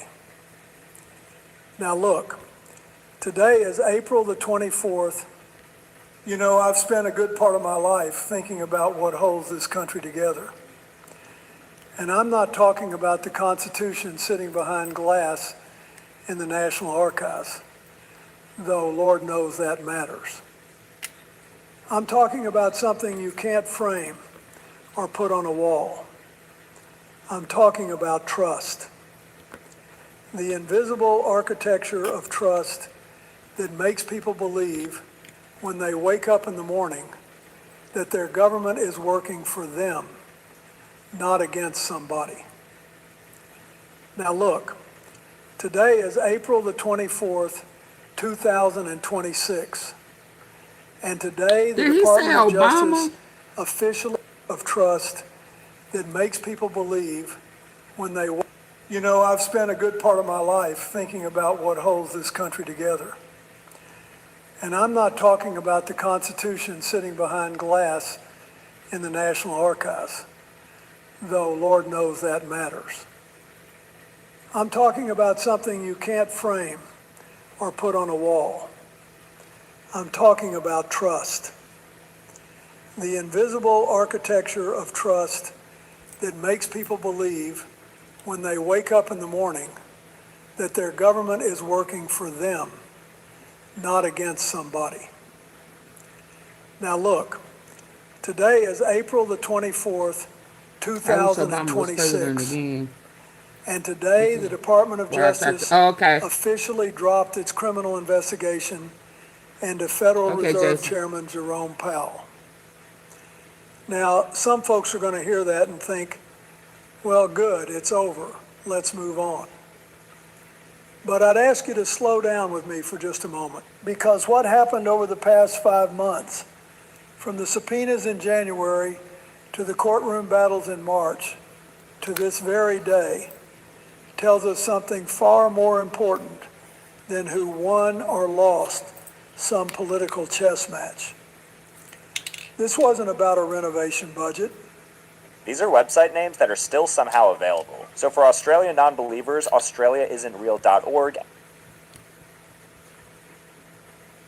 Likes up. Or live off. Are we going to hit the like button? double tap the face of your phone, hit those three dots at the top right. Oh, I'm out of here. I ain't even lying. Not really. This was about whether the most powerful economy on planet Earth would continue to be governed by evidence, by professionalism.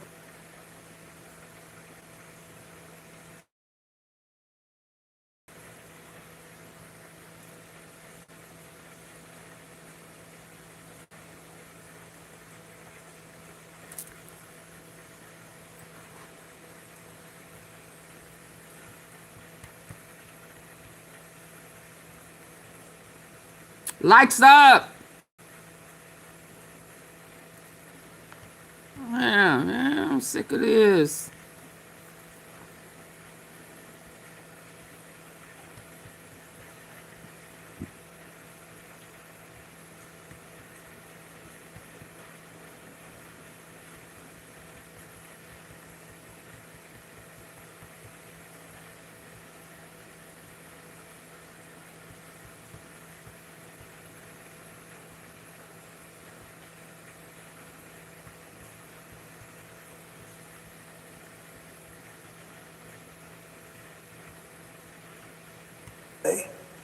Tells us something far more important than who won or lost some political chess match.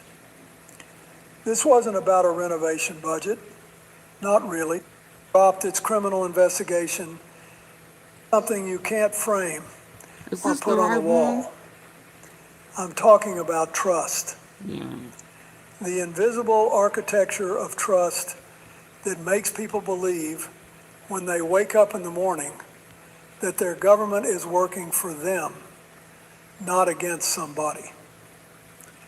Now look, today is April the 24th, 2026. And today the Department of Justice officially dropped its criminal investigation into Federal Reserve Chairman Jerome Powell. Now, some folks are going to hear that and think, well, good, it's over. Let's move on. But I'd ask you to slow down with me for just a moment, because what happened over the past 5 months, from the subpoenas in January to the courtroom battles in March to this very day, tells us something far more important than who won or lost some political chess match. This wasn't about a renovation budget, not really. This was about whether the most powerful economy on planet Earth would continue to be governed by evidence, by professionalism, by the rule of law, or whether it could be bent by intimidation. And we'll come back to that in a moment. Because the details matter, the timeline matters, and what happens next, well, that might matter most of all. So stay with me. Let me tell you something about the Federal Reserve. Most people's eyes glaze over when you bring it up, and I understand that. It's not glamorous. It doesn't make the highlight reel. But here's the honest truth. The Fed is the single most important economic institution in the world, not just in America, in the world. And its power comes from one thing above all else: independence. Now think of it this way. Imagine you're at a ball game and the referee starts taking instructions from one of the coaches. What happens? Nobody trusts the calls anymore. The whole game falls apart. That's what central bank independence is about. The Fed has to make decisions based on data, not on what the president, any president, wants to hear. Jerome Powell was first appointed to the Federal Reserve Board by President Obama. Then Donald Trump elevated him to chair in 2018.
Here's how I eat low carb, high protein meals every day. These are my lunches this week. Eating carnivore or keto isn't cheap for fats. So I tried this with cookie.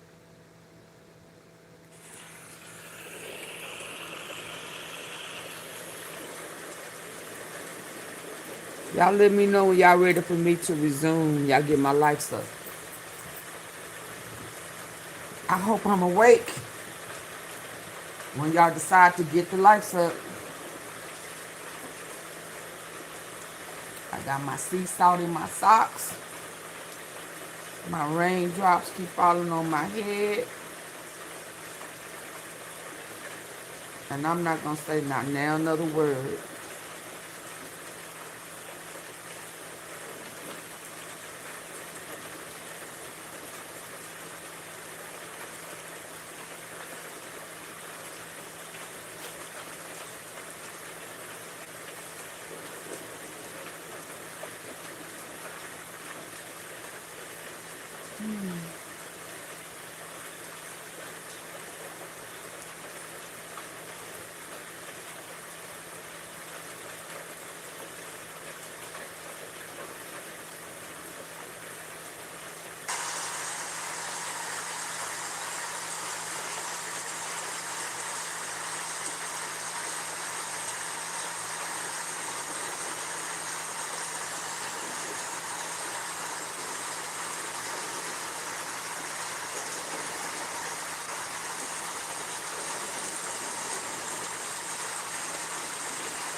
I kind of like this one.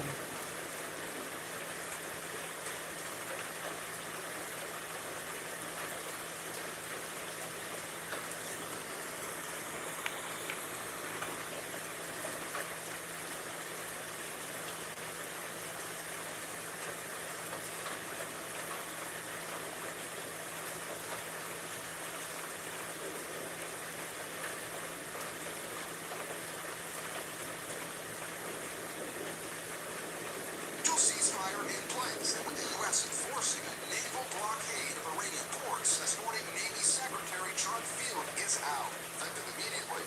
Pentagon spokesman adding, we wish him well in his future endeavor.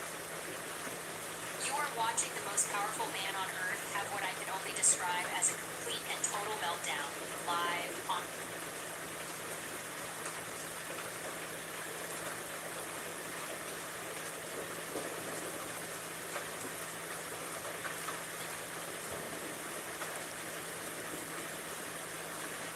This is the image that will define. Reopening the Strait of Hormuz is not possible. That is Iran's position as of today.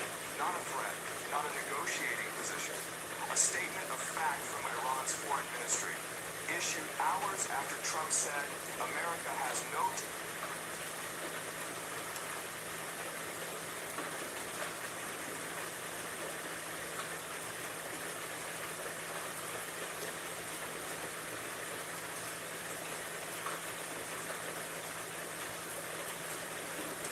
The same thing from reopening the Strait of Hormuz is not possible.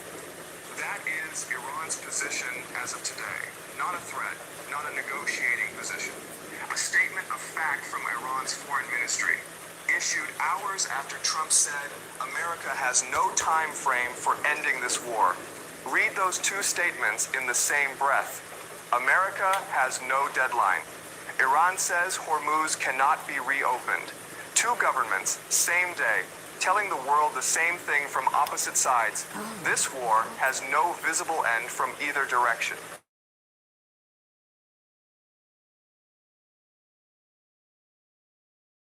When Iran seized two ships in Hormuz, it has not come back down. The market is pricing in exactly what both governments just said out loud. I want to explain why these two statements together, America's no time frame and Iran's not possible, tell you more about where this war is going than 54 days of press briefings combined. Because when you put them next to each other, a very specific picture emerges. And the picture has China at its center, not in the headline, in the structure, in the reason Iran can say not possible and mean it. And in the reason America can say no time frame and not be lying. Iran's IRGC Navy seized 2 container ships in the Strait of Hormuz. The MSC Francesca, Panama-flagged, Italian-owned, linked by the IRGC to Israel. The Epaminondas, Liberian-flagged, Greek-operated.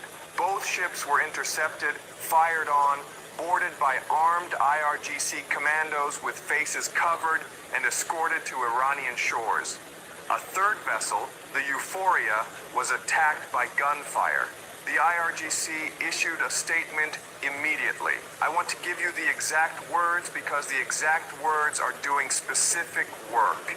Disrupting order and safety in the Strait of Hormuz. I'm praying for is peace our and I'm red praying for line. my lights to go This up. is the first time Iran has seized foreign commercial Oh, vessels this since supposed the war to be began. in my ear. Not threatened Oh my to God, seize, where my ear seized. Oil crossed $100 a barrel on the news. Here is the second thing. As of right now, today, America has not formally responded to those seizures. Not a CENTCOM briefing addressing Iran's counter-seizure specifically. Not a White House statement calling it a ceasefire violation. Trump's own spokesperson said the president does not view Iran's seizures as a violation of the ceasefire. Not a formal military response. The blockade is still running. The ceasefire is still technically extended. And Iran has just demonstrated that it will seize any ship it chooses in the world's most critical energy corridor during a ceasefire, hours after Trump extended it. And America has said nothing specifically about it. Here's the third thing, and this is the part that connects everything, and that most coverage is not putting. The reason Iran feels confident enough to seize 2 ships on the same morning the ceasefire was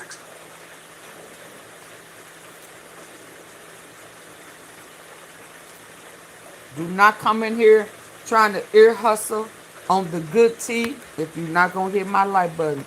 I'm putting my earbuds in until you hit my like button. Over here, I'm going to listen to the good tea in my own ear. How about that? I'm sick of it. No support. Every excuse to not hit my Cash App. Every excuse not to send a Zelle. Every excuse not to hit PayPal. Man, y'all can go on with that stupid stuff. I don't feel like it. I'm telling y'all, I'm not in a good mood. Y'all won't hit the like button. Y'all won't send the super chat or Cash App, PayPal, or Zelle. Man, go on with that. Listen to the water hit the roof. And I'll listen to the tea. And when y'all decide to support me correctly, then I will be back. Man, gone. I'm just not in that type of mood. I told my cousin today when we were sitting down, I'm too nice. I'm too nice. I'm too MF nice. I always trying to be convenient for other people. I always trying to be the better. Yeah, man, gone with that stupid stuff. Gone with that stupid stuff. I'm sick of it. I'm sick of it. Y'all need to come back. I'm tired of being nice. I'm tired of being caring. I'm tired of wanting people to always get the truth. I'm sick of it. Y'all disrespectful. Y'all feel entitled. I'm sick of it. I'm sick of the excuses. Yeah, I'm just sick of it. Go where you feel like that's where you want. Go where they lying to y'all. Go, keep going over there where they keep whitewashing. Where y'all support. Take your monkey asses over there where they support you.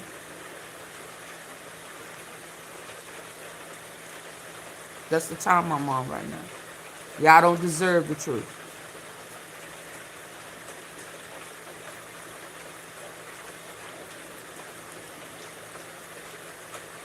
Not from over here.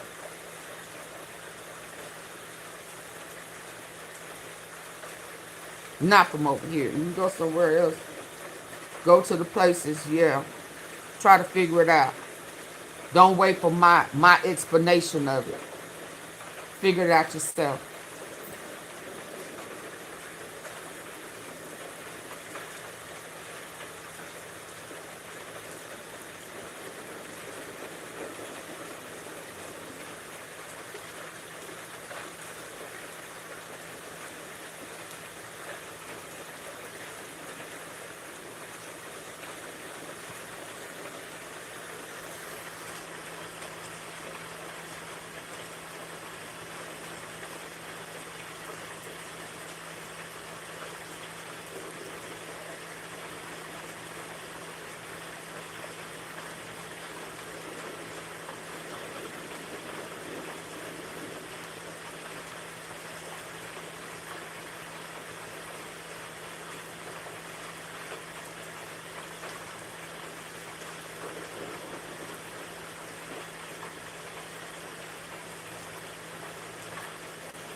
Then Joe Biden reappointed him.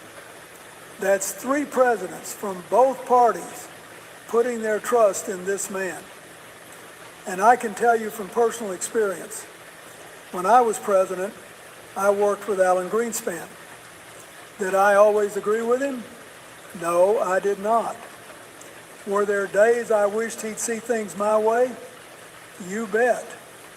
But never once, not for 1 second, did I consider using the Justice Department to pressure the Federal Reserve. That wasn't because I was some saint.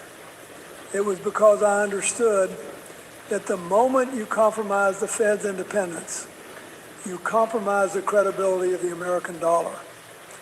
And when you compromise a dollar, you compromise every working family's savings, every retiree's pension, every business owner's ability to plan for tomorrow. So when Donald Trump started calling Jerome Powell incompetent, started demanding rate cuts, started floating the idea of firing him, that was concerning enough.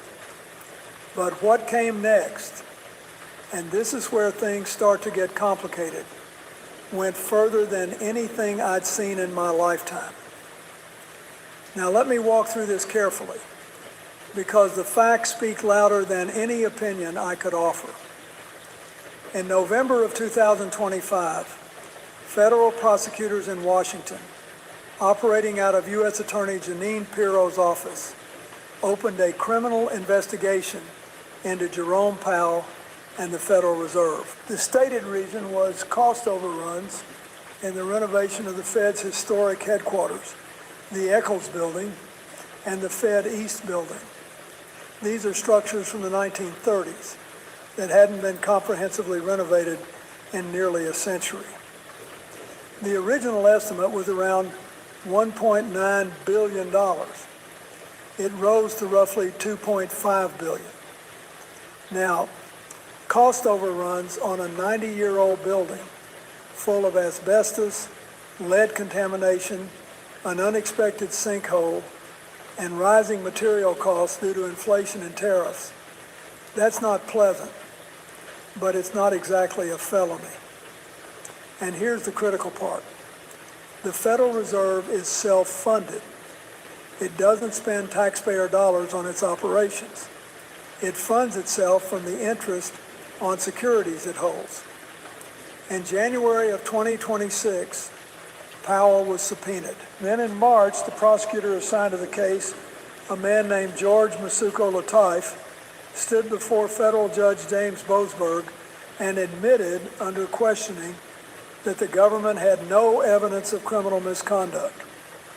We do not know at this time, he said. Judge Boasberg quashed the subpoenas on March 13th, writing that the government presented essentially zero evidence and that the justifications were so thin and unsubstantiated that the court could only conclude they were pretextual. On April 3rd, the judge upheld that ruling. Pirro appealed. She doubled down as recently as April 22nd. And then today, the DOJ dropped the whole thing. Pirro said she was referring the matter to the Fed's own Inspector General. The same Inspector General, I might add, who had already reviewed this project twice and found no wrongdoing. And here's where things start to get really interesting. We've got to remember something fundamental about leadership. It's not just about what you decide. It's about why you decide it and what it tells people about your judgment. So let's look at the decisions that drove this whole episode. First, the decision to open the investigation in the first place. This was a criminal probe launched without evidence. And that's not my opinion. That's what the government's own prosecutor admitted in open court. It was initiated by Jeanine Pirro, a Trump ally and former television personality who became U.S. Attorney for the District of Columbia. She insisted that $1.2 billion in cost overruns justified the probe. even though those overruns were attributable to asbestos remediation, a sinkhole, lead contamination, rising labor costs, material price increases driven in part by tariffs, and historic preservation requirements. Now, Pirro maintained this investigation even after the judge called it pretextual, even after the prosecutor said there was no evidence, even after she was asked publicly to explain the impetus behind the inquiry and couldn't point to a crime. That takes a particular kind of determination, and I'll let you decide what kind. Then there's the president himself. Trump denied knowledge of the probe, then supported it, then threatened to fire Powell if he didn't step down when his term expires on May 15th. He even suggested just 2 days ago that Powell might be personally profiting from the renovation. I can't imagine that too late is taking money on construction, he said, using his nickname for Powell, but it's possible. Let me tell you something. When you're president, you've got to know what your people are doing. And if you don't, that's a failure of leadership too. I manage the White House. I manage crises. I manage teams. The buck stops at your desk. You don't get to launch prosecutorial investigations through your allies and then claim you don't know what's happening. The American people are smarter than that. Now, here's the part that keeps me up at night. The case was dropped. That's good. But you can drop a case and still leave wreckage behind. You can't unring a bell. When this investigation was announced, markets reacted. The dollar weakened. Gold hit record highs. Treasury yields moved in ways that told you global investors were pricing in the possibility that the Federal Reserve, the most respected central bank on earth, was being compromised for political purposes. Analysts started talking about the sell America trade. That's not a phrase you ever want to hear. And it wasn't just markets. 3 living former Federal Reserve chairs, Alan Greenspan, Ben Bernanke, and Janet Yellen, issued a joint statement condemning the investigation. Former Treasury secretaries joined them. 13 former senior officials signed a letter calling it an unprecedented assault on the Fed's independence. Foreign central banks, the European Central Bank, the Bank of England, and others, raised their voices in Powell's defense. I spent 8 years conducting diplomacy around the world, and I never thought I'd see a day when allied central banks felt they had to publicly defend the American Fed chair from his own government.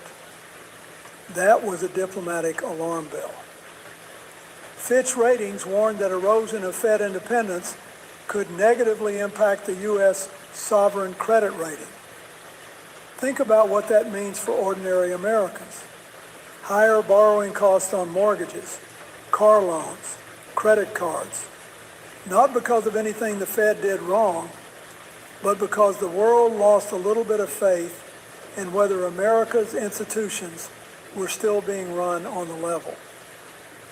The case is closed, but the memory isn't. The world watched America use its prosecutorial apparatus to pressure its own central bank, and that kind of damage doesn't heal with a press release. Now look, I've been in politics a long time, and I know how the game is played. You don't have to agree with the strategy to understand it. The investigation of Jerome Powell was, by all reasonable analysis, designed to pressure him out and clear the path for a more compliant Fed chair, someone who might be more sympathetic to the administration's desire for lower interest rates. The nominee waiting in the wings was Kevin Warsh, a former Fed governor. But here's the lesson in political overreach. it backfired, and it backfired spectacularly.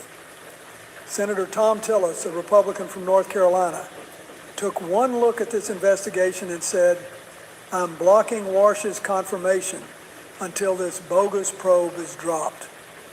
Not a Democrat, a Republican. And he wasn't alone. Senators Murkowski, Collins, Kennedy, and others raised serious questions. The very investigation meant to clear the path for Warsh became the obstacle blocking Warsh. In politics, when you try to use a sledgehammer to crack a walnut, you usually just break the table. And that's exactly what happened here.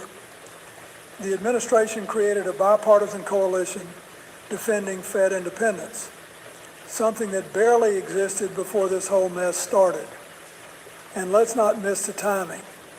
The DOJ drops the case today, April 24th. Warsh's confirmation hearing was April 21st and 22nd. Tillis reaffirmed his block on April 22nd. Senate Banking Chairman Tim Scott was publicly calling for the probe to end just days ago. This wasn't some principled reconsideration. This was the administration conceding that Tillis wasn't bluffing. And I'll give Senator Tillis credit. He put institutional integrity above partisan loyalty. That takes backbone, and we need more of it on both sides. So where does this leave us? Let me think through this with you because the next chapter matters enormously. With the investigation dropped, the path is now clear for Kevin Warsh to be confirmed as the next Federal Reserve Chair. His hearing this week revealed a nominee who pledged independence, but also spoke openly about regime change at the Fed, overhauling how it measures inflation, scaling back its regulatory footprint, narrowing its mandate. Those are consequential proposals, and they deserve serious scrutiny, not a rubber stamp. Here's my concern. Will Warsh be truly independent? He says the right things, but the political environment that produced this investigation, the threats, the pressure, the prosecutorial overreach, that environment doesn't disappear just because the case was dropped. The gravitational pull of a White House that has shown willingness to weaponize the Justice Department against the Fed chair, that pull will still be there every single day. Then there's Powell himself. His term as chair expires May 15th, but his term as a board governor runs through 2028. He said he'd remain as chair pro tem if no replacement was confirmed. Now that the path is clear for Warsh, Powell may step aside. But what does his experience teach the next person in that chair? What does it teach every future Fed official? And that brings me to the most troubling question of all, precedent. Will future administrations now see criminal investigations of Fed chairs as an acceptable pressure tactic, even if those investigations fail? Because if the answer is yes, then today's resolution isn't a victory. It's just a temporary ceasefire in a much longer war against institutional independence. There's also the still pending Supreme Court case over the removal of Fed Governor Lisa Cook, which could redefine the legal boundaries of presidential power over the Federal Reserve. That decision, whenever it comes, will interact with everything we've just discussed. Let me close with something personal. When I was president, I made mistakes. Every president does. But the one thing I tried never to do was treat the institutions of this country as tools for my own political convenience. Because here's the honest truth about democracy. It doesn't survive because it's written down somewhere. It doesn't survive because of parchment under glass. It survives because people, ordinary Americans, public servants, judges, senators, central bankers, decide day after day that the system matters more than any one person's agenda. In some ways, the system worked this time. The judiciary stepped in when it mattered. Judge Boasberg looked at the evidence, found none, and said so plainly. Bipartisan senators, led by Tom Tillis, held the line. Former Fed chairs and global institutions raised their voices, and ultimately the investigation was dropped. But I want to caution against triumphalism. The damage was real. Market confidence was shaken. America's reputation as a stable, rule of law economy took a hit that will take years to fully repair. The norms protecting institutional independence were stretched in ways they hadn't been before.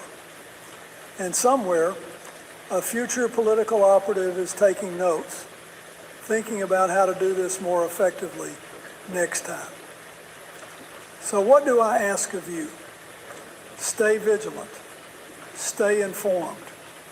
Pay attention not just to outcomes, but to processes, because it's in the processes that democracy lives or dies.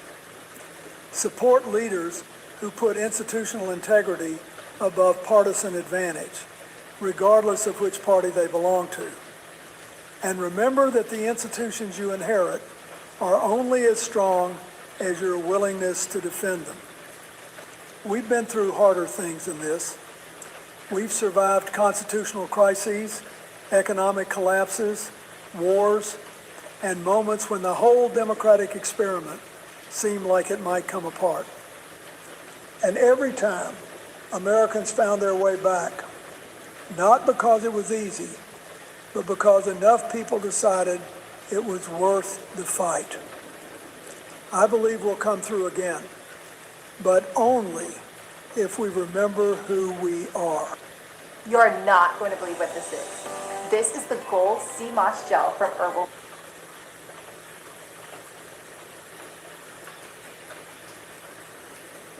Vineyards.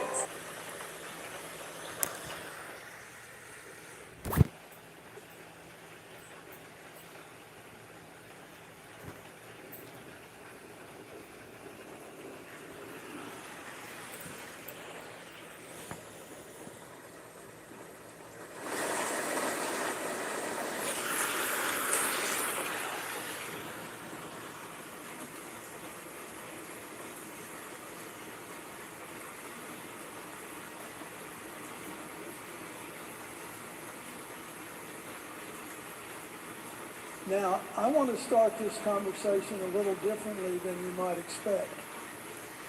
I'm not here to gloat. I'm not here to point fingers at a man who looks tired on television and say something clever about it. That's not what this is about. Let me tell you something. Now, I want to start this conversation a little differently than you might expect. I'm not here to gloat. I'm not here to point fingers at a man who looks tired on television and say something clever about it. That's not what this is about. Let me tell you something. I sat in that Oval Office for 8 years, and there were nights after Bosnia, after the embassy bombings in Kenya and Tanzania, after we came within hours of striking bin Laden and had to make the call not to. There were nights when the weight of it physically changed me. You age in that chair. Every president does. It's the price of the job, and I don't begrudge any man that toll. So when I see President Trump looking strained, looking visibly worn down by this war with Iran, my first instinct isn't satisfaction. it's recognition, because I know what that weight feels like. And when the decisions you're making involve young men and women in uniform, when missiles are flying and oil prices are spiking, and the whole world is watching, that will grind anyone down. But here's where I have to be honest. Well, he the one thinking he know what he's doing. There's a difference between the toll of responsible leadership and the toll of a crisis that didn't have to unfold this way. There's a difference between carrying the weight of difficult choices and carrying the weight of avoidable ones.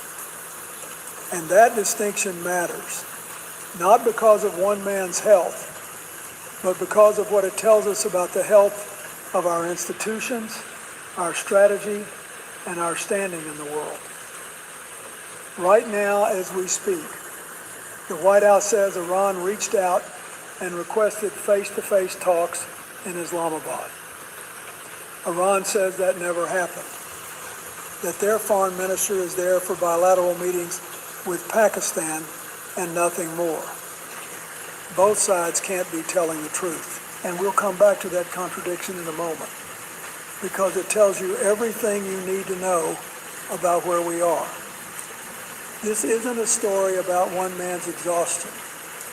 This is a story about a country that deserves better strategy, better diplomacy, and better answers than the ones it's getting. Now look, to understand where we are today, you've got to understand the road that brought us here. And it's a long road. The tension between the United States and Iran didn't start last month. It didn't start with this administration. It goes back to 1979, to the hostage crisis. And it has wound through every presidency since, including mine. When I was in office, there was a brief opening. President Khatami was a reformer. We tried quietly to build a bridge. It was fragile, it was imperfect, but it was diplomacy. And diplomacy requires patience. Now, fast forward. In 2015, the Obama administration negotiated the JCPOA, the Iran nuclear deal. Was it a perfect agreement? No. No agreement ever is. But it was functioning. International inspectors were on the ground. Iran's nuclear program was constrained. Our allies were with us. And then in 2018, the Trump administration walked away from it, unilaterally, over the objections of our European partners, over the objections of our own intelligence community. That decision created a diplomatic vacuum. And vacuums get filled, usually by the worst possible outcomes. Failed negotiations in 2025, the 12-day war, and then on February 28th of this year, Operation Epic Fury, a full-scale U.S. and Israeli military campaign against Iran. 39 days of airstrikes, over 13,000 targets hit, and now a fragile ceasefire that could collapse at any moment. Here's what concerns me deeply. The State Department published a legal justification arguing that this military action is part of a 47-year-old armed conflict dating back to 1979. Now, I understand the legal reasoning, but think about what that means. If every grievance from 1979 justifies the use of force in 2026, then we've essentially said diplomacy is irrelevant. We've abandoned the very concept of negotiated resolution. And that's not just a legal argument. That's a philosophy of governance, and it's one I profoundly disagree with. All right, now this is where I need you to pay close attention, because this part tells you more about the state of American diplomacy than anything else I could say. On April 24th, today, the White House press secretary, Caroline Leavitt, went on Fox News and said that Iran had reached out and requested in-person meetings. She said Steve Witkoff and Jared Kushner would fly to Islamabad to sit down with Iranian Foreign Minister Abbas Araghchi. She said Vice President Vance and Secretary Rubio were on standby. Now here's what Iran said. Araghchi posted publicly that he was traveling to Pakistan for bilateral matters and regional developments. He did not confirm any meeting with U.S. officials. Iranian state media, Fars, Tasnim, went further, accusing Western outlets like Axios and CNN of publishing false reports designed to manipulate Iranian decision-making. Iranian officials said flatly, "We are not meeting with Americans. We are here for Pakistan." So you've got the White House saying one thing and Tehran saying the opposite. And neither side can afford to be seen as the one who blinked first. Now, I've been in negotiations like this with the North Koreans, with the Palestinians at Camp David, with the parties in Northern Ireland. And let me tell you, when the two sides can't even agree on whether a meeting is happening, you are in deep trouble. That's not a negotiating position. That's a credibility crisis. And it gets worse. Iran put forward a 10-point framework: sanctions relief, Hormuz control, enrichment rights, U.S. withdrawal. Some of those are non-starters, I understand that. But the refusal to even negotiate within any framework is a strategic dead end. When showing up at the table is itself the contested question, you've lost the plot. We've fallen further than most Americans realize. And this is where things start to get really complicated. We've got to remember something about diplomacy. It's not just about showing up. It's about who shows up and what they bring to the table. And I say this without any personal animosity. But sending Steve Witkoff and Jared Kushner to negotiate the terms of a major military conflict with Iran raises serious questions about how this administration approaches governance. These are not career diplomats. They are not regional specialists with deep knowledge of Iranian politics, Persian Gulf security dynamics, or nuclear nonproliferation. And when the stakes are this high, when a ceasefire hangs in the balance, when oil is above $100 a barrel, when American munitions stockpiles are depleted, you want the best team your country can assemble. When I needed to end the war in Bosnia, I sent Richard Holbrooke to Dayton. When we pursued peace in Northern Ireland, I sent George Mitchell to Belfast. Those men were not chosen because of personal loyalty. They were chosen because they had institutional knowledge, credibility with both sides, and the professional discipline to navigate impossible situations. And behind them were teams, intelligence analysts, military advisors, State Department experts who prepared every detail. Here's the honest truth. Just one day before these envoys were dispatched, President Trump publicly said, and I quote, that the U.S. doesn't know who the leader is in Iran. Now think about that. You're about to send people to negotiate with the government, and you publicly announce that you don't understand their leadership structure. In any negotiation I've ever been part of, that kind of statement would be devastating. Because when the other side doesn't believe you have a coherent strategy, they have no incentive to make concessions. Why would they? You've already told them you're confused. And that's not a partisan criticism. That's a structural one. Now let me turn to something that should concern every American, regardless of party. The Center for Strategic and International Studies published a detailed assessment this week on our munitions stockpiles after 39 days of Operation Epic Fury, and the numbers are sobering. We have used approximately 50% of our THAAD interceptors, around 45% of our Patriot missiles, 45% of our precision strike missiles, and some Army officials say the entire PRISM inventory may be gone. Over 1,000 Tomahawk cruise missiles fired, more than 1,100 JASSMs. These are not numbers you can replenish in months.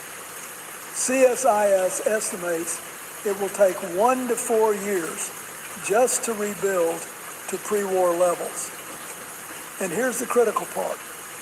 Even before this war, those stockpiles were considered insufficient for a conflict with China, which our own defense planners identify as the pacing threat of this era.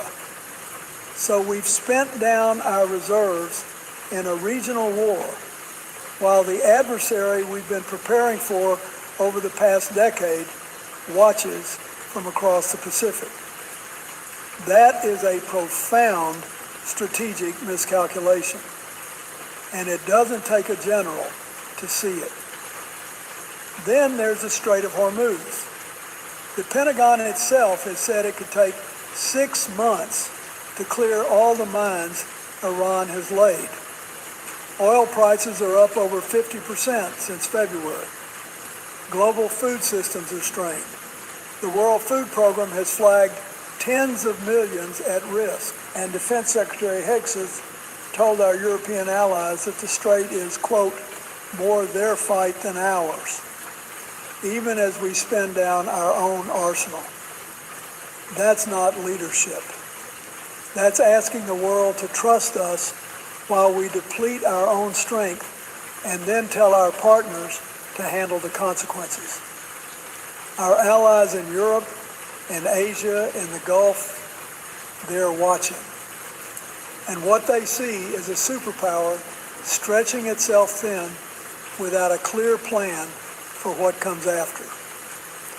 The administration's stated strategy is built on a simple premise: squeeze Iran through a naval blockade, collapse their economy, and wait for them to capitulate. Officials have said publicly that the clock is not on Iran's side. And look, I understand the logic. Economic pressure is a real tool.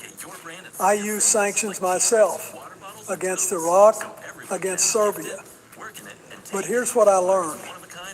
Pressure without a realistic diplomatic off-ramp doesn't produce surrender. It produces desperation. And desperation is unpredictable. Let me tell you something, and allies, that the strait is, quote, more their fight than ours, even as we spend down our own arsenal. That's not leadership. Real estate investors. That's asking the world to trust us while we deplete our own strength. Business. And then tell our partners to handle the consequences. Our allies in Europe and Asia and the Gulf, they're watching.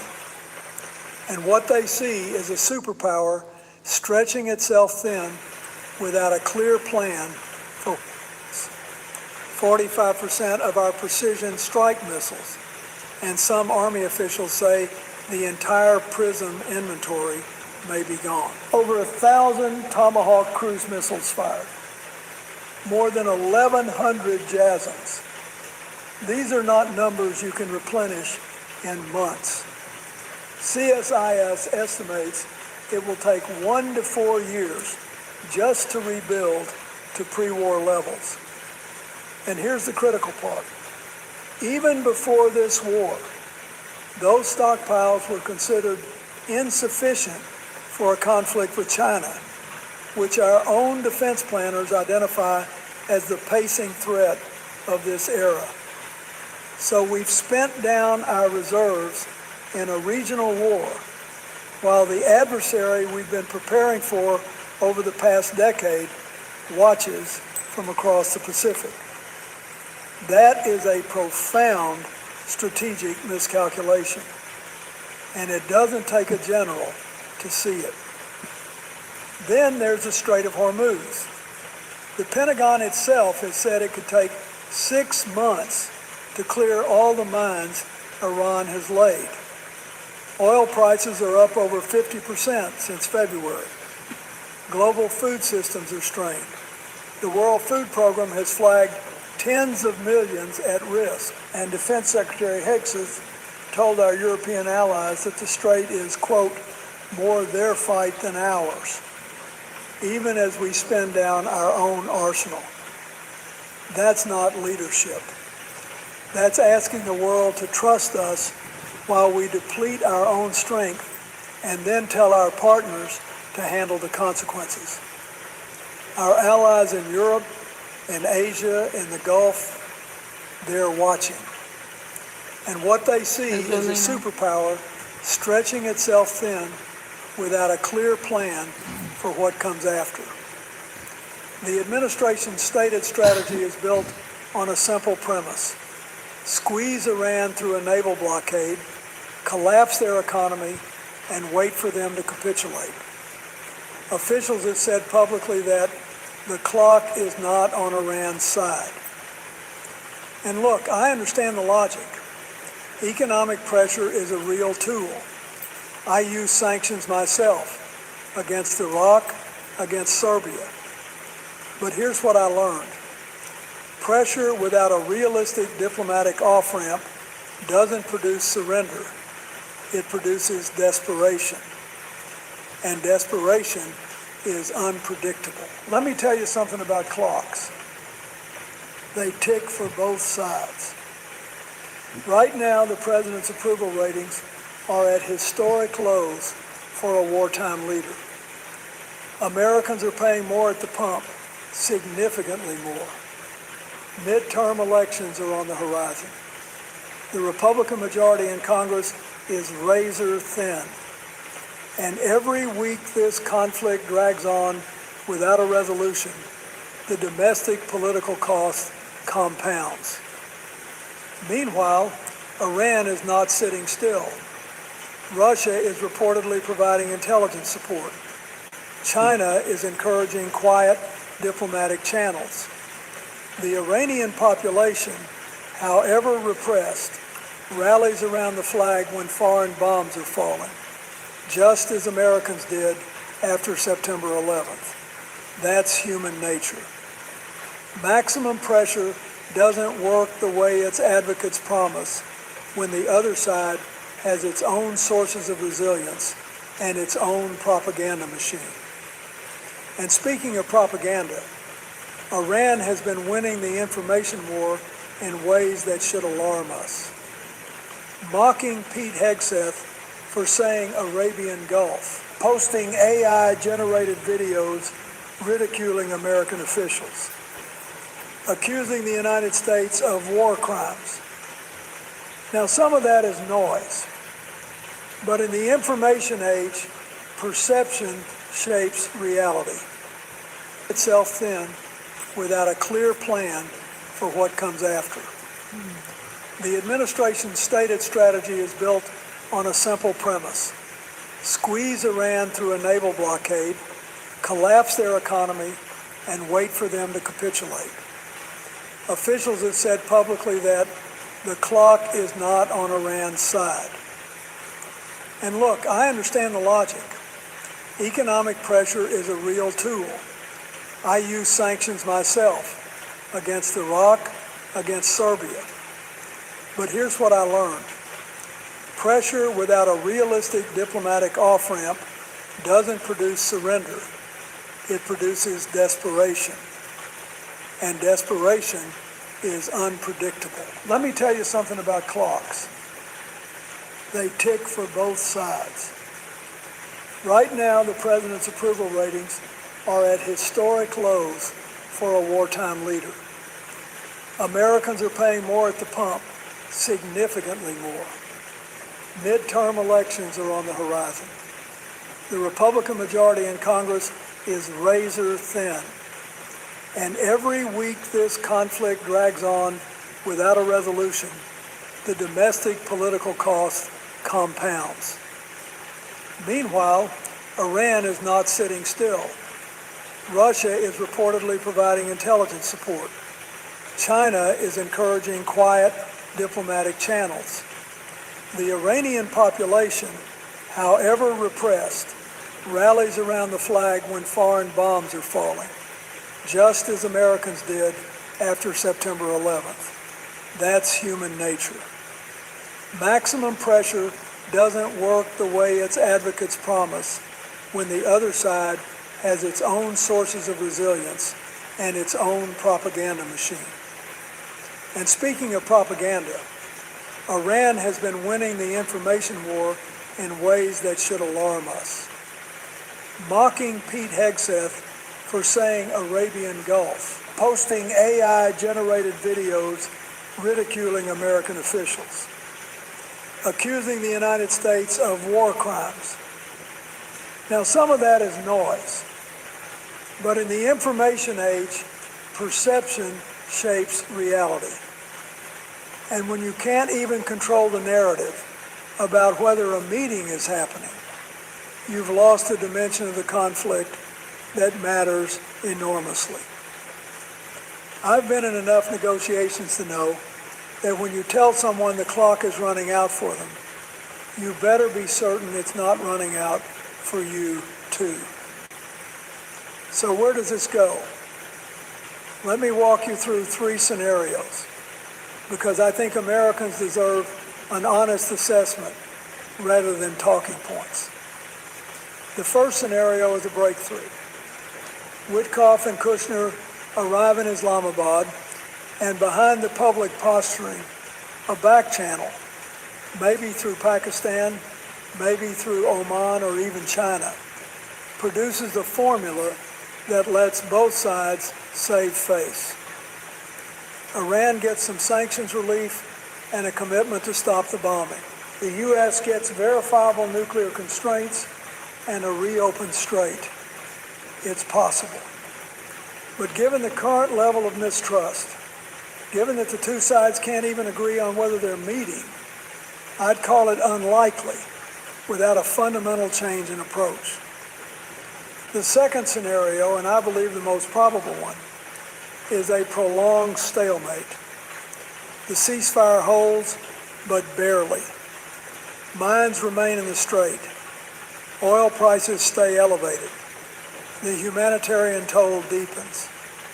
Both sides posture for domestic audiences while the world pays the price in higher energy costs, disrupted supply chains, and growing instability across Lebanon, Iraq, and the broader region. The third scenario is the one that keeps me up at night. Natural Norland. Escalation. Strong flower. If the ceasefire collapses, if Iran resumes full closure of the strait, if the U.S. responds with force while already depleted, this conflict could widen in ways no one can control. Lebanon is already a tinderbox. Everybody's not a part of the same tree. Shut Russia up. has interest. Shut up. Stop trying to always put everybody in the same boat.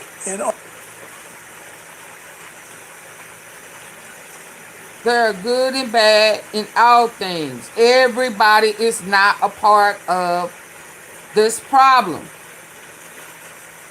Right now, this is a Trump problem. Stop trying to add other people into his sauce. He added Jared and that other person. Shut up.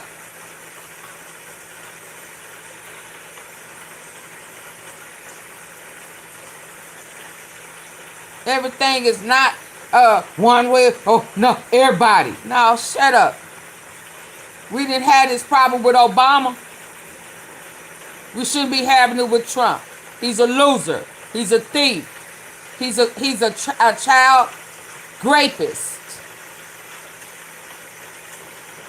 And iller. So shut up. Get your ass from over here. Got a fundamental change in approach. The second scenario, and I believe the most probable one, get out, is a prolonged stalemate. The ceasefire holds, but barely. Mines remain in the strait. Oil prices stay elevated. The humanitarian toll deepens. Both sides posture for domestic audiences while the world pays the price in higher energy costs, disrupted supply chains, and growing instability across Lebanon, Iraq, and the broader region. The third scenario is the one that keeps me up at night: escalation. If the ceasefire collapses, if Iran resumes full closure of the strait, if the U.S. responds with force while already depleted, this conflict could widen in ways no one can control. Lebanon is already a tinderbox.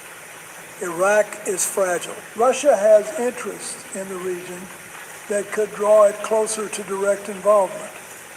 In all three scenarios, the absence of a functioning diplomatic architecture makes every outcome worse. No trusted intermediaries with credibility on both sides. No multilateral framework. No empowered professional negotiators. And here's the domestic question that haunts me. When we spend billions abroad and our bridges are crumbling at home, when we deplete our missile stockpiles and our schools can't keep teachers, Americans will ask the question no wartime president wants to hear. Was this worth it? Let me close with this. I'm not calling for any one political outcome. I'm not here to score partisan points. I am here as someone who sat in that office, who made life and death decisions, who got some things right and some things wrong, to say that this moment demands something better from all of us. Congress never authorized Operation Epic Fury. That should trouble every American who believes in the Constitution.